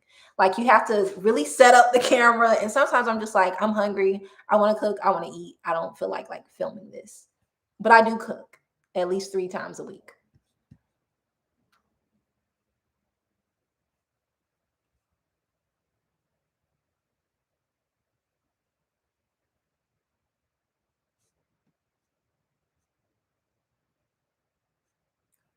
Let's see.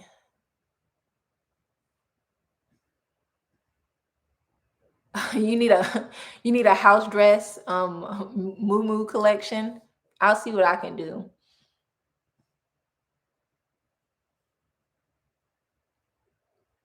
Oh, my salmon recipe. I might need to make that today. So I do cook 3 times a week. Two of those meals are like meat. One of those meals are a meat meal, and two meals are like no meat meals. Maybe one day I would just do a what I eat in a week video, but I feel like it would just be pointless because I don't diet. Like I really do eat whatever I want, and I don't think it will give anybody any insight into anything. But I do a lot of Trader Joe's hauls in my YouTube videos when I go to the grocery store. And I love Trader Joe's because I feel like I find such good food. They have these noodles, these garlicky noodles. Girl, girl. Next time you go to Trader Joe's, get the garlicky noodles. They're so freaking good. And I find like cool little snacks there too.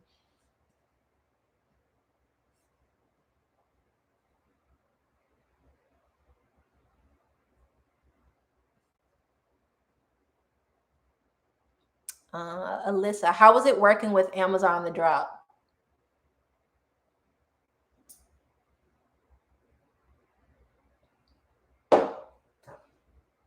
I enjoyed it.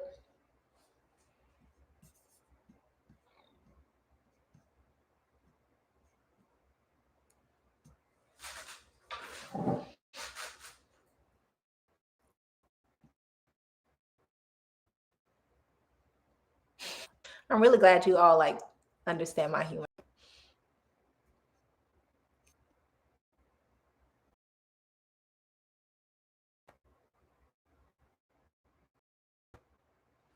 Oh, Mania Devoir has a store in London. That's so cool. I mean, I know it's like a London brand, but I didn't know they had a store.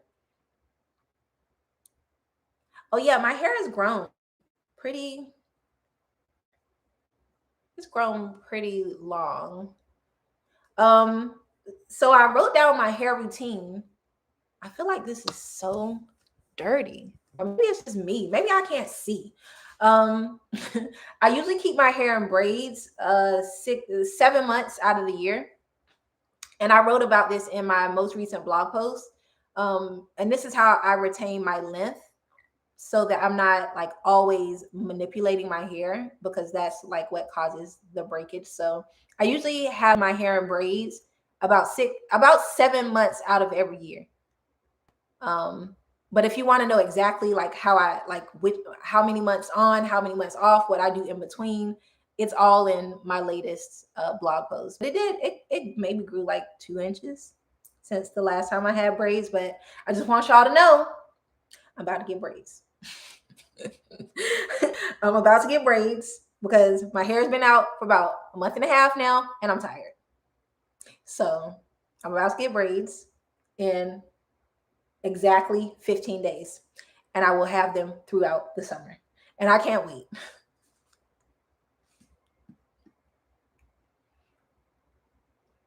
I think it's so cool you were on the Y Project tank last year, and now all the girls are just now discovering it. Stick with me, kids. Take you far. But the thing is that that tank sold out. Like as soon as it dropped, it was gone in like a week. And so people still really, really wanted it. And I'm actually surprised they re-released it because they don't re-release a lot of stuff. Y Project. Like once they make it and it's gone, they don't tend to remake things.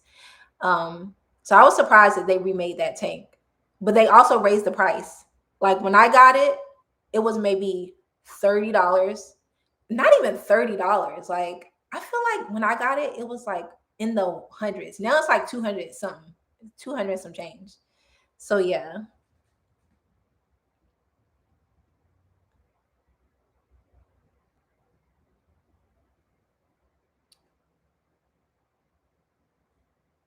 I noticed you haven't been promoting anything Amazon lately. What happened? They shut my page down. They shut down my Amazon storefront, which they can do. They said that I was promoting replicas because I was linking to Loewe dupes. So they shut my page down. I wasn't making no money from it anyway, so I don't really get down with Amazon like that now. I don't link them.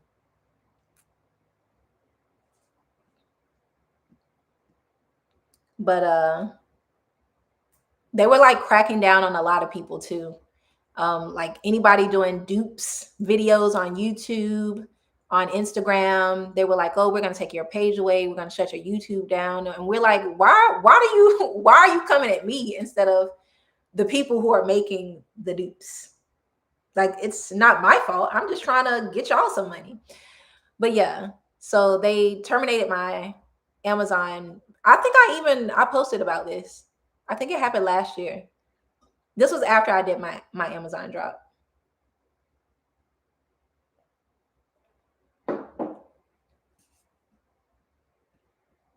Let's see. Have you tried Kai Collective? I haven't, but I just ordered my first piece from them last week. So I'm looking forward to it. Actually, it should be coming in the mail.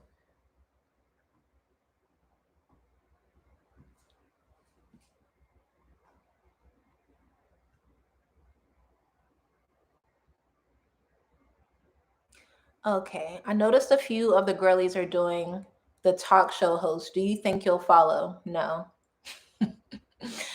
It's not for me.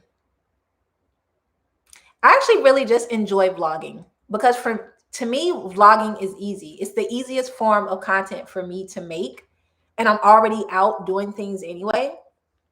Sit down videos are a little bit harder for me because I mean you really gotta kind of gotta think them out and like write things out and make sure everything is pretty concise. And I'm very type A, so making that kind of content is a little stressful for me. But I've been trying to do more like sit down videos. But talk show hosting, it's not really, it doesn't interest me. But shout out to all the girlies who are doing it. I know Odd by Monica, Odd by Moni. She has Like a Boss show, which is amazing. I think I'm gonna be on an upcoming episode of her show. And Janae has her show Style Unlocked, which is so cool. I've been loving watching all of her guests. But yeah, I don't have any like talk show host dreams.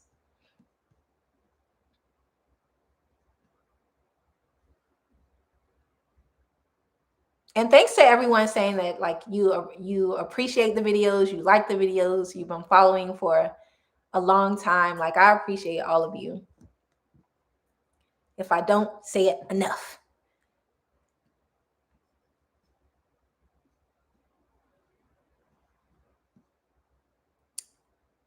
You're new. Deets on the top. It's a dress. It's from Roberto Cavalli. It has little gold like sequin straps.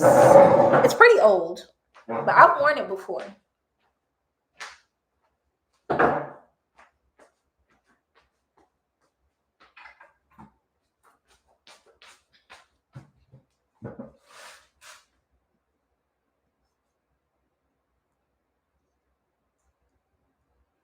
Let's see. You mentioned in your blog that you are interested in editorial, but I know you have your own publication. Will you move into contributing editing in the future?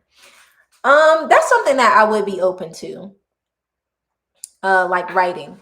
And I actually did write for Bustle last year. I wrote like a few like of their fashion articles. And I did used to have a magazine. It was called Steel Magazine. And it was a digital magazine. I had it for 4 years. The first two issues were digital and they were on issue ISSUU. And then I did print. I did three issues of print after that, where I had like a printer printing up my magazine. And that was when I wasn't full-time content creator then. So it was pretty much everything that I didn't have the time to either blog about or vlog about, and just things that I really wanted to write, I would put it in the magazine at the end of the year. And then like it would go live like the 1st or 2nd of January. Um, but the thing that stopped me from doing the magazine was um my printers closed because of COVID. This was when like everything shut down, and I couldn't get my magazine printed anymore. Um, and so everything just kind of went belly up after that, and I just was like, oh well. It took me so long to find that printer. You guys don't know how much money and time it costs to print a magazine. It was just like, but it was so fun and I really enjoyed doing it. So who knows? Maybe one day that might be something I would consider bringing back.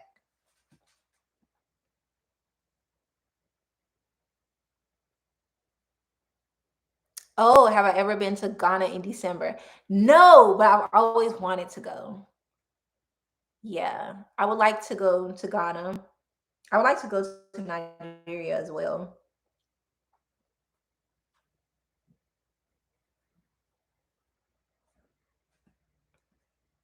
We want a novel.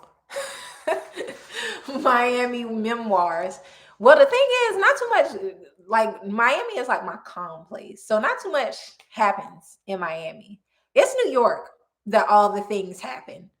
Like that's where the tea is.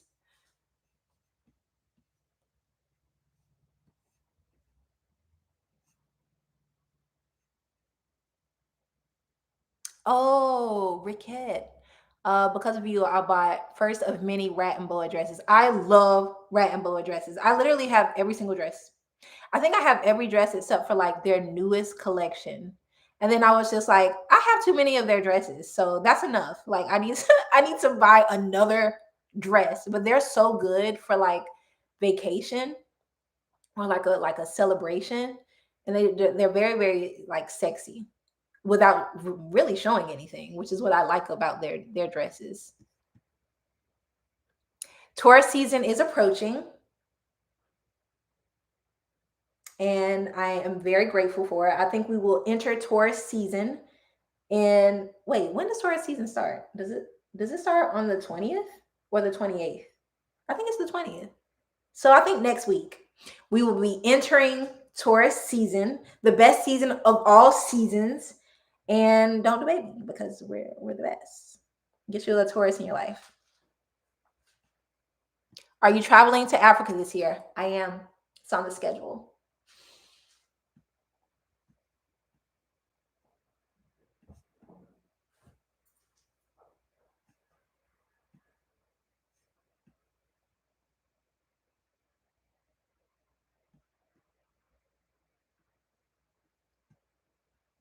Oh, is Monroe still my actual birth name? No. I think I've answered this question a lot, and people are always so sad when I tell them this. Aries season? Actually, you know what? I actually do like Aries. I get along with Aries pretty well. Aries are fun. They're a little nuts, but they're fun. Geminis are fun too. They're a little crazy as well. But we're all kind of like right next to each other, so we all vibe.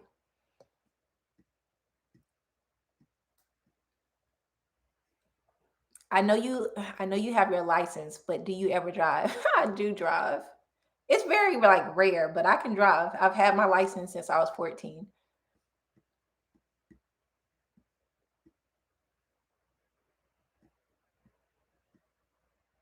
When are you going to Hawaii? I don't know. I've never been to Hawaii, and I never really had like a burning desire to go, but like I would go if somebody want to take me.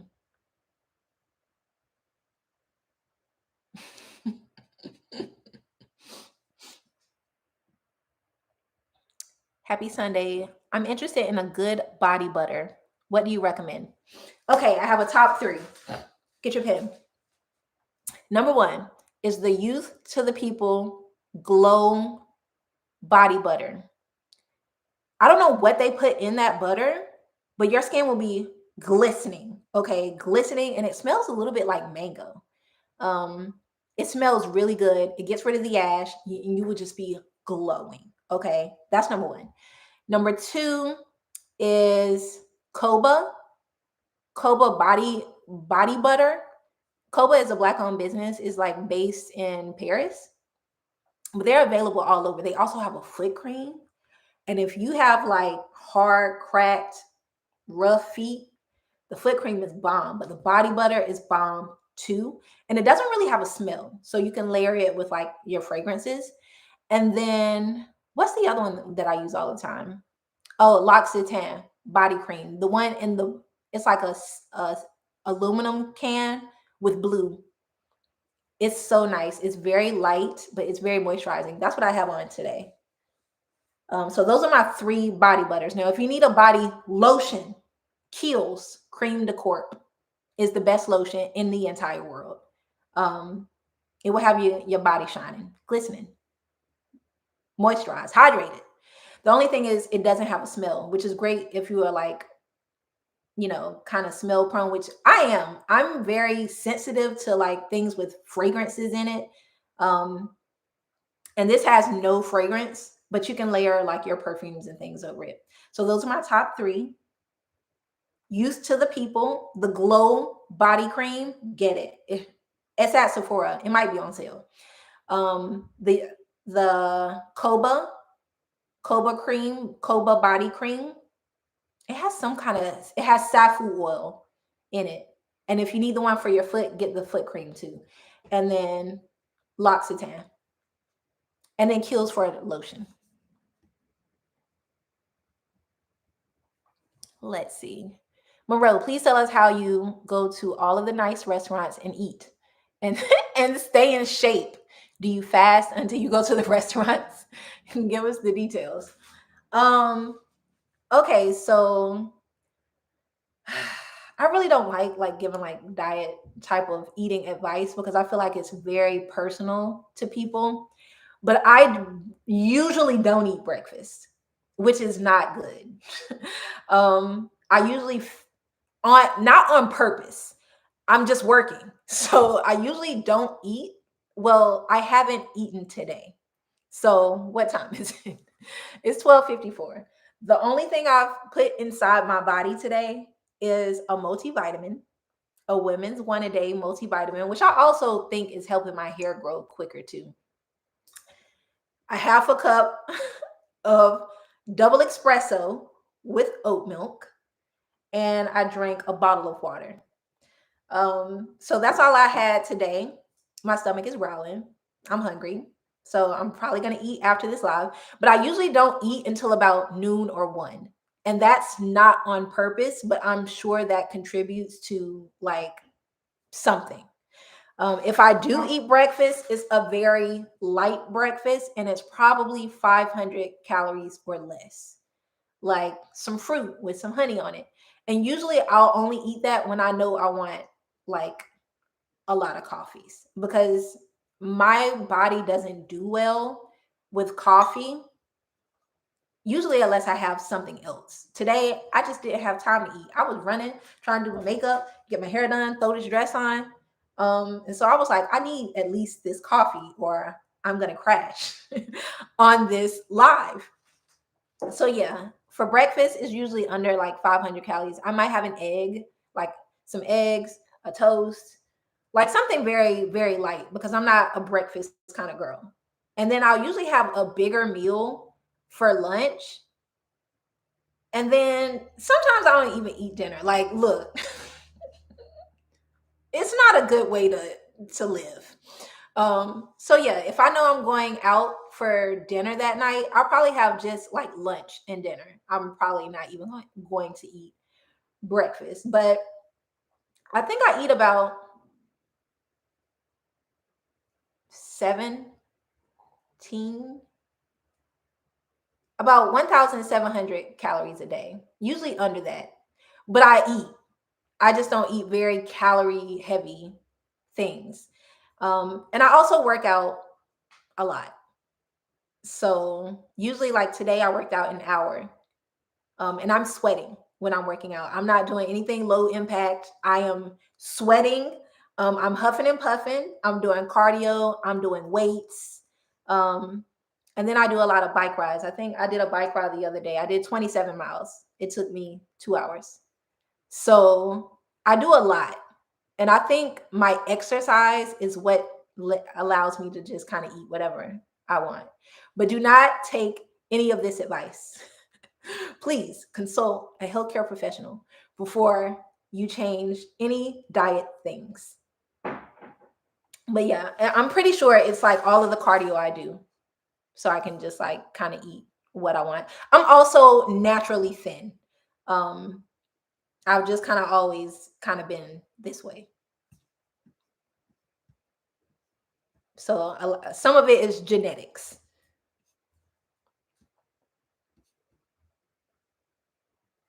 Oh, since I've been following you, I noticed that you don't come to London Fashion Week. Is there any chance? You know what? Maybe I will do London because I've actually never done London. And I think I'm pretty much done with doing like fashion weeks outside of the States. So maybe I'll do London in September. Or when is it? Is it October? Between September and October. Maybe I will do London because I've actually never been to London and I would like to go. So maybe I'll intertwine it. I'll do just like a trip and also maybe go to a show or two just to say that I've done it. And also to go to London because I've never been. That might be fun. Thanks for letting me know. So maybe you'll see me there this fall because I'm definitely not doing Paris or Milan this fall. Can you share what vitamin you take? I take Women's One a Day multivitamin in the orange bottle.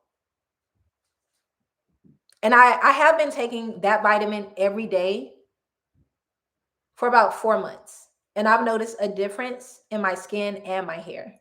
So whatever's in there, it's working. And it's the first thing that hits my stomach every day.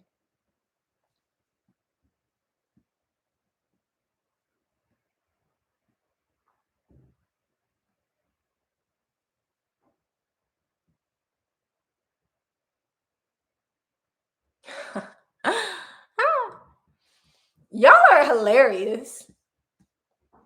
I'm so glad a lot of you were able to check in.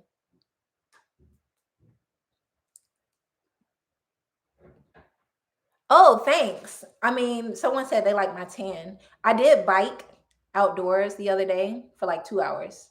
And I mean, even though I have on like sunscreen, I still like turn a little. But I like the darker I am, the better. I love being like as dark as possible.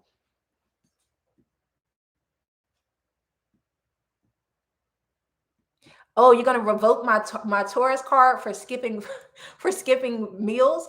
Now, I do love food. I am a foodie. I'm just not like big on breakfast. Like, there's nothing for breakfast that I just like. I gotta eat it. Like, I wake up and I'm thinking about it. Other than coffee,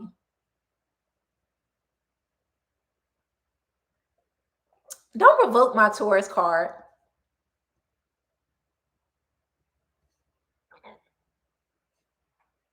Ooh, I definitely need to look into London because I think I will go to London. I've never been to London. I feel like that would be fun.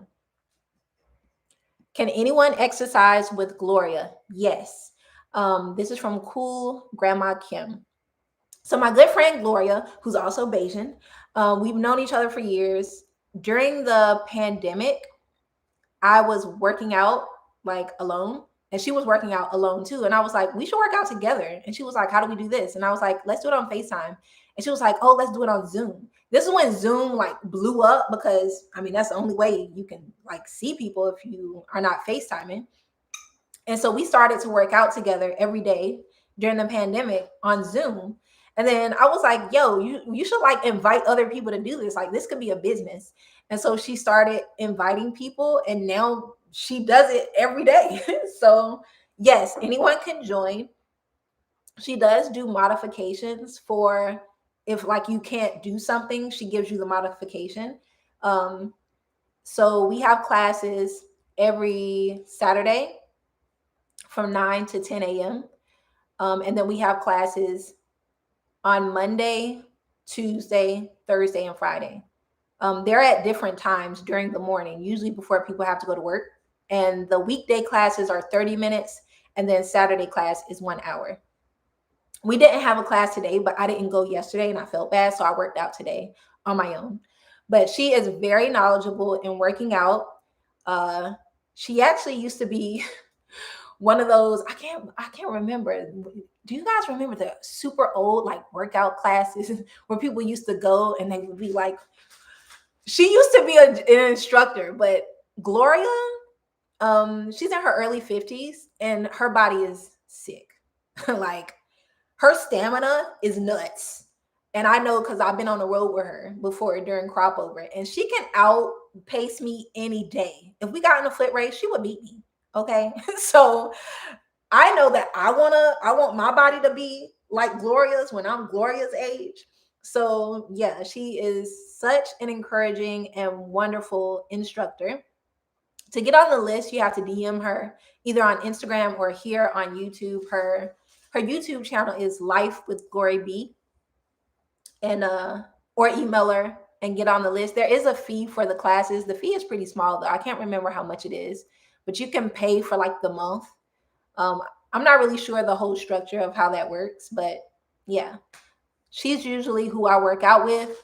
This body is by her. I started working out with her during the pandemic, and I just never stopped. Out right here, right here in this room with my yoga mat, my 5, 10, 15, and 20-pound dumbbells and kettlebells, and she will have your body right. Like if you stick with her for about 3-4 months, your body will be insane. But yeah, she's great. Definitely check her out. Oh, someone else asked again if I'm represented. I'm not. I'm just a friend of Kensington Gray, but they don't represent me. I don't have any management, and I've never had management. And to be honest, y'all don't need management. Like I'm just gonna keep it a buck. Like if you want management, you can have it, but I think it's just because I've been doing this so long that I already know like the PR companies and like um the people who are like getting jobs between influencers and brands because I've just been in the game so long. I don't feel like I need that aspect. I'm also very type A. But if you're more of a creative person and you only like to deal with the creative, you don't like dealing with contracts and negotiating fees. If that's not your wheelhouse, then having representation is good because they can do all of those things for you. But I would highly recommend Kensington Gray if you're looking to have an agency represent you. I think you have to have like 100,000 followers on Instagram or TikTok to get into their agency. But Shanae is very hands on, and I think that it's a great agency if you're looking for an agency.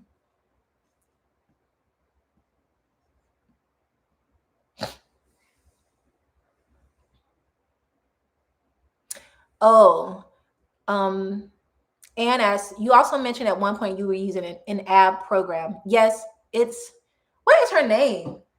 It's Lily. Her name is Lily on YouTube. Literally, if you just Google 8-minute abs, Lily, she has like a million videos. Like she's huge. She has like, I don't know, 3 million subscribers.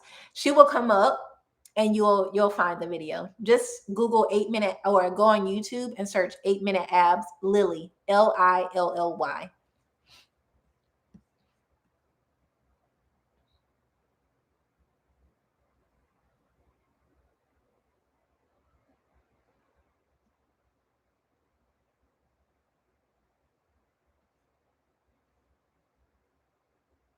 Oh, do I feel comfortable sharing why I'm done with international fashion weeks?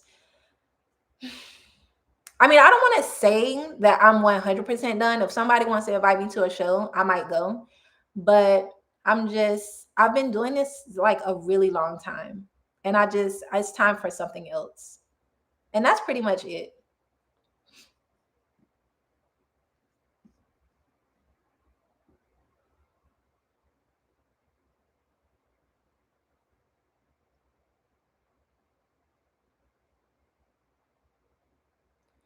Am I considering pivoting from content creation at some point? If so, what am I considering? Um, no. I actually really enjoy creating content.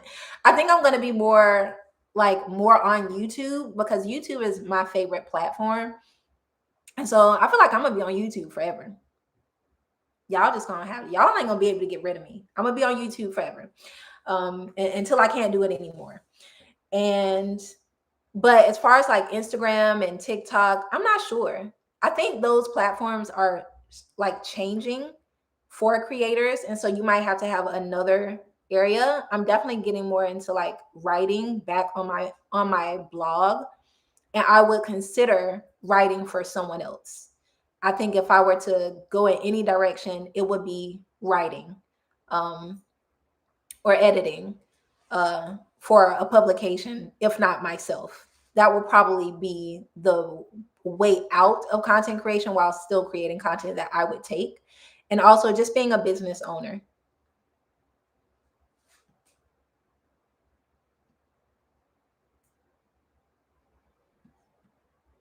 Yes, that's her name. Thanks, Gianni.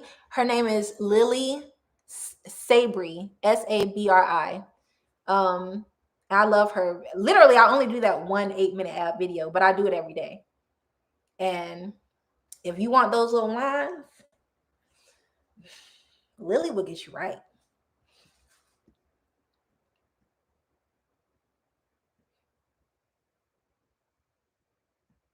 Sorry, guys. I have to just scroll up a little bit because I feel like I missed a lot. Yes, that's it. Like those jazzercise classes. So I feel like Gloria used to be an instructor. So yeah, she's great. Also, if you haven't checked out Gloria's YouTube channel, she does a lot of New York City vlogs. Um, so if you're looking for that New York City content, she got you.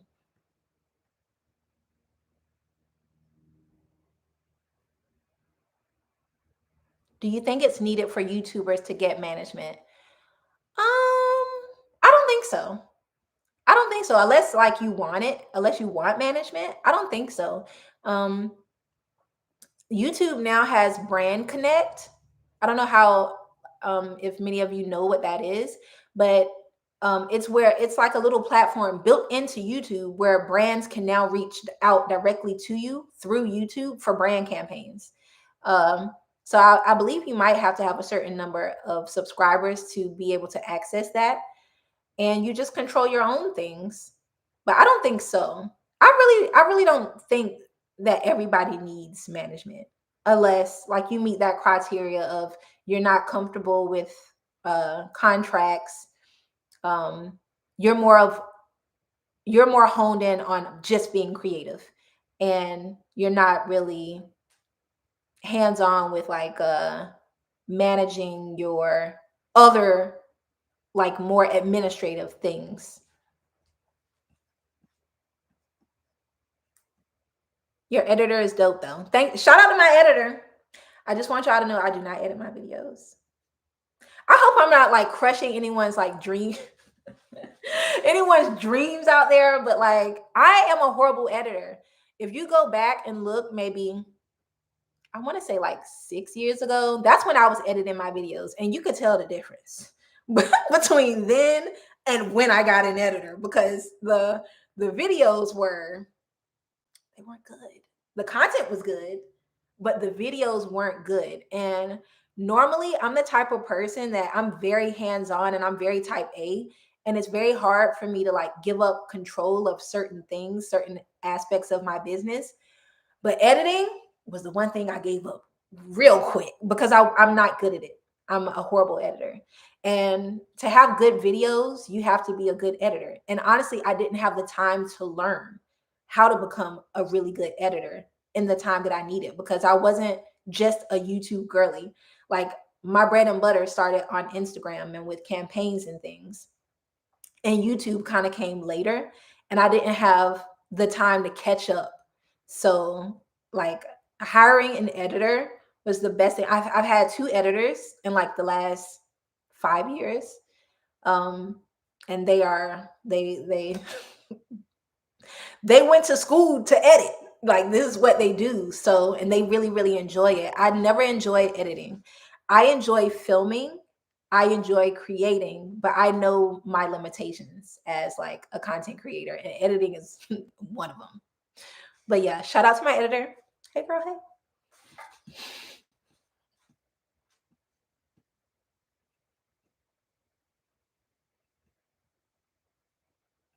Oh yeah, lots of people ask me about the editor.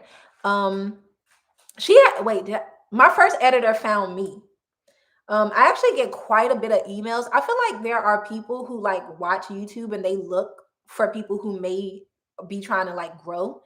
So I have a whole file in my email of people who've reached out to me, who are editors. Um, the editor that I have now, I found her. I literally just went on Instagram and I looked up black editors.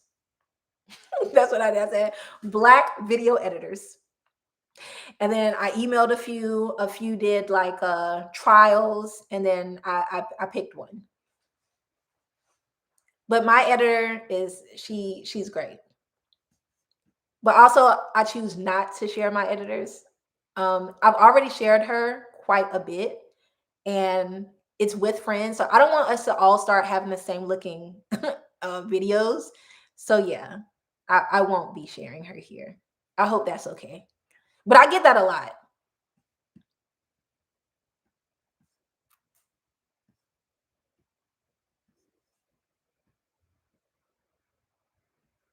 Yeah, it's definitely a great investment. But there's so many editors. You can also go on Fiverr and find someone. It was very important to me that my editors are Black women. So yeah. For the meet and greet, sign up for my newsletter. I'm gonna only put the details in my newsletter. There's a link to it in every like description box in every YouTube video and in most pinned comments on the video.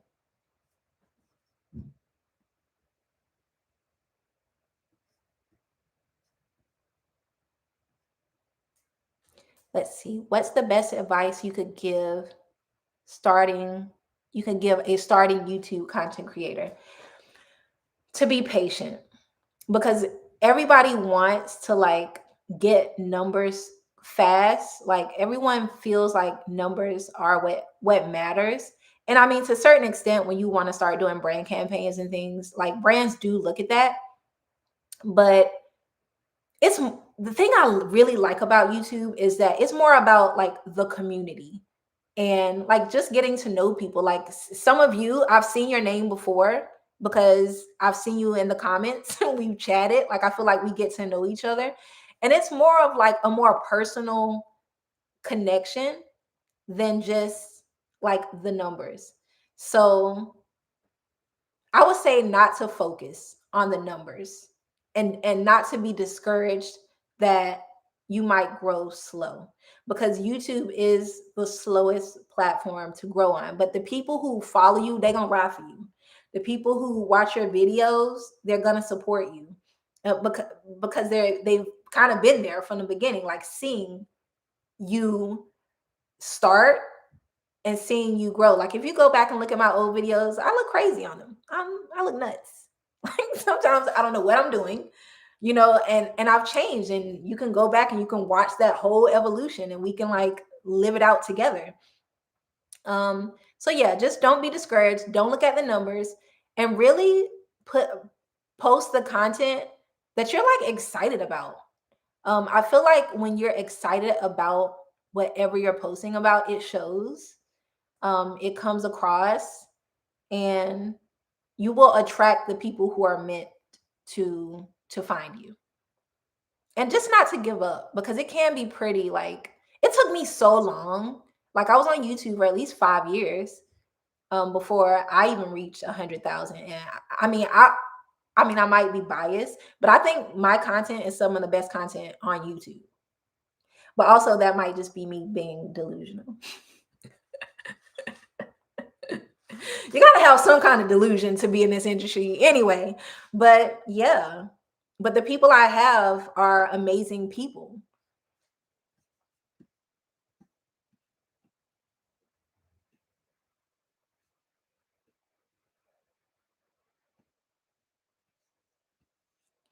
Oh, I had a question and now it's gone. Hey, where did it go? Where did it go? Oh, I first saw you on Pinterest. Oh, come on, Pinterest. How does Pinterest fit into your social media repertoire? I use Pinterest as just a way to like amplify my content. So if I post a YouTube video, once it's up on YouTube, I will share the cover image to Pinterest, and then the video is automatically linked to that like Why can't I remember what this is called? Thumbnail. I share all of my thumbnails to Pinterest for every video that I put onto YouTube, so that when someone clicks that thumbnail, it goes to the video. So that's one way. I also, on my blog, every photo that's posted in every blog post, I share it to Pinterest, so that once it's over on Pinterest, if someone clicks on the photo, it leads back to my blog post. I used to do it with Instagram too. There is a way for you to go into your Instagram post, click share, and you can share it to your Pinterest. That way people come back from Pinterest to your Instagram. So those are kind of like the three ways that I utilize Pinterest, just to kind of amplify. I don't do much. I don't just post things on Pinterest and not post them anywhere else.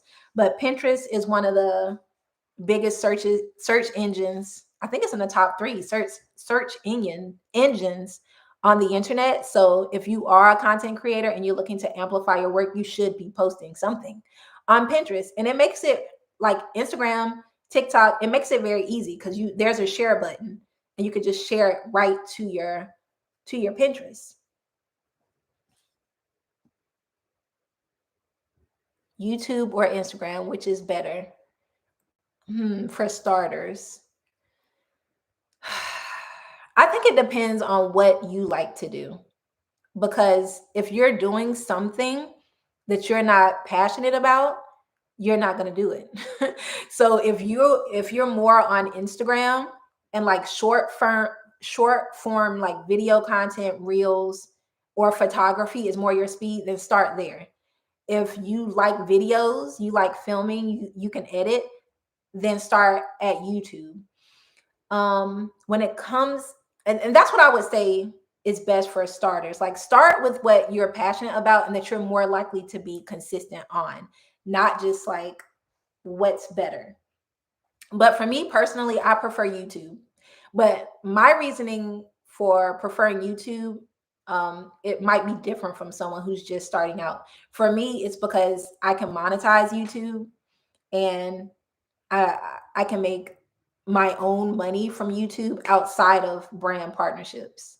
So for me, I'm really into video content. I like vlogging, and also I can make money from AdSense, and I don't have to depend on brand work.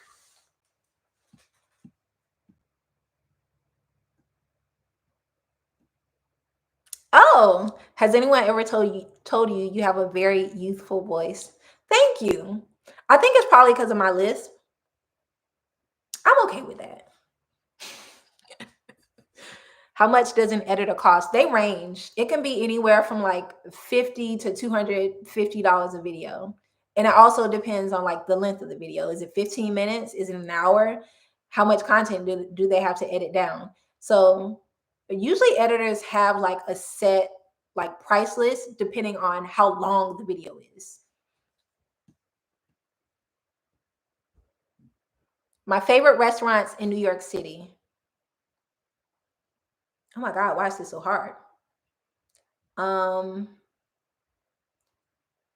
Field Trip Harlem, which is in Harlem. Uh, it's so good. Like, they do have vegan options. I think it's on 8th Ave. I've actually never been inside the restaurant. I've only ordered from them, but it's so good. If you watch any of my New York vlogs, you've seen me eat Field Trip Harlem, and it is a Black-owned business. That's probably one of my favorite restaurants because the food is so good. They have this chicken bowl with what kind of rice is it? Gosh, I can't think of it. And then they have a beef bowl. They have it's good. Field Trip Harlem. Check it out if you're ever in Harlem. It's one of my favorite restaurants of all time. Any other restaurants? I love Ruby's in Soho. That's an Australian restaurant. It's really good. I like their shrimp pasta. And then they have this crispy rice. Ooh, when I go back to New York, I'm gonna go get that crispy rice. But those are like homey, like, comfort meals, nothing like super fancy.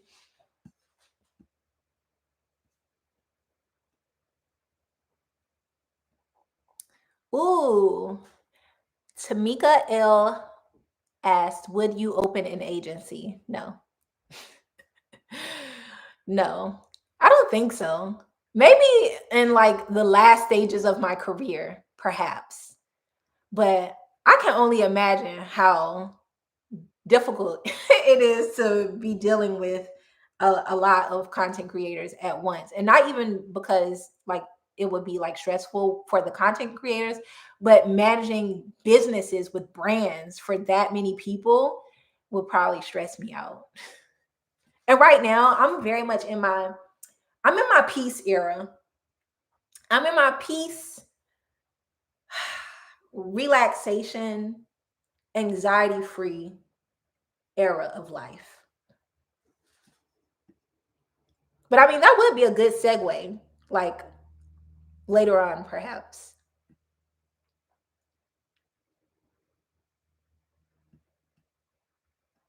Thank you so much, Roberta Mims.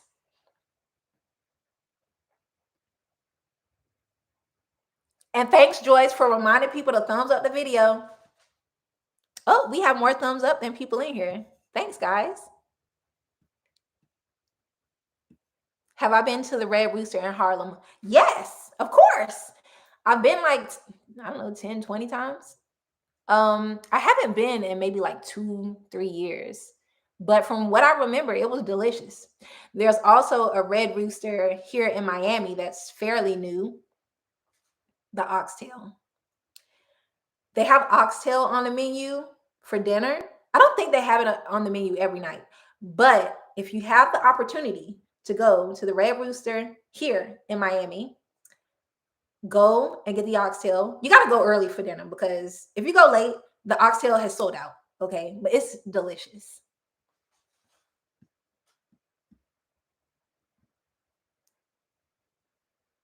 Oh, and I do like Omar's Kitchen for Jamaican food in New York in the Lower East Side.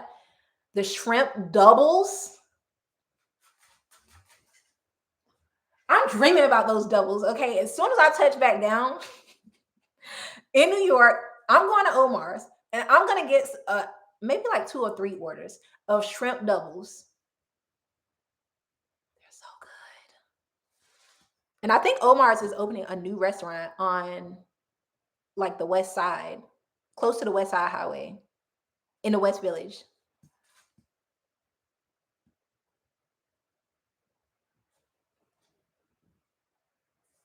Oh my goodness. We gonna wrap this up, y'all, because I'm hungry. I need to eat.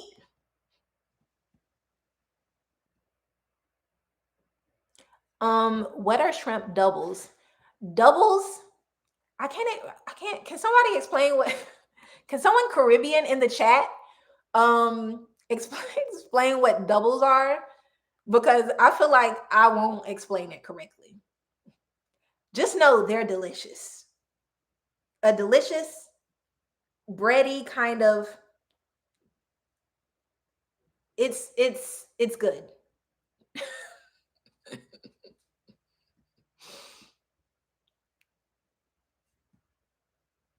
Are you looking to buy a second home in Miami? Oh, I do love Jack's Wife's Frida too. Um, in Soho. I usually get what do I get? I get the Jack's breakfast. It's good. They have this green sauce. If you're ever there, buy the green sauce. Okay, this green sauce is like jalapenos mixed with avocado and something else. But I put this sauce on everything. It's so good. I always get a little jar anytime I go. And I was in the middle of answering. Oh, am I looking to buy a second home in Miami? Maybe. Maybe. I think I would want to buy in New York first. But if I'm not able to, then I'll probably buy like a standalone house here in Miami. But the townhouse that I'm in, I'm gonna like, of course, keep this. I don't plan on selling this.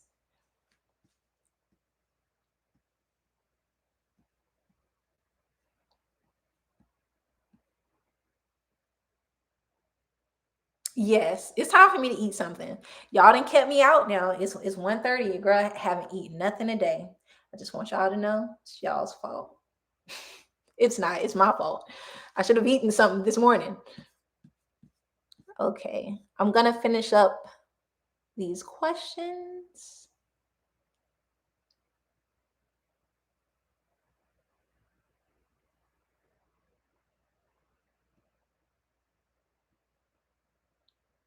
Yes, a double is like fried flat bread, but it has like things inside, with like chickpeas and delicious like curry sauces and mm,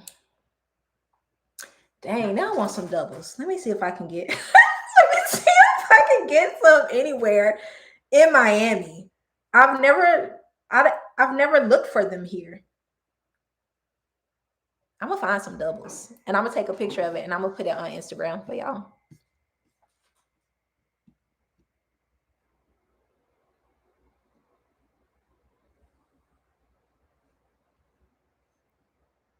All right. I think I answered all the questions.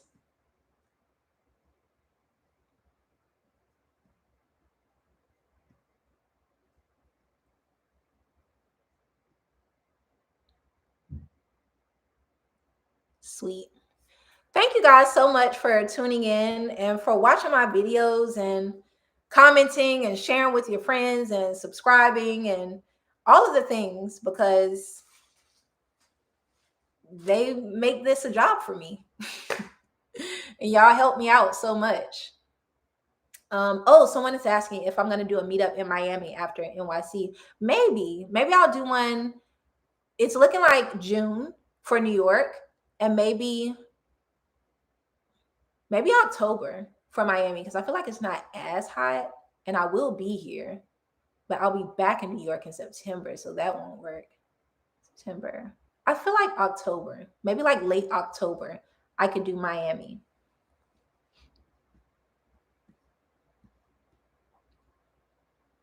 All right, guys. So I'm going to wrap it up. Thank y'all for joining me for 2 hours and 17 minutes. Every time I get on live, I'm like, oh, I'm only going to be on for like 30 minutes. And then it's like 5 hours later. But I really enjoy hanging out with y'all. And I appreciate you for tuning in. I'm so sorry there was like no video today, but there will be one on Wednesday.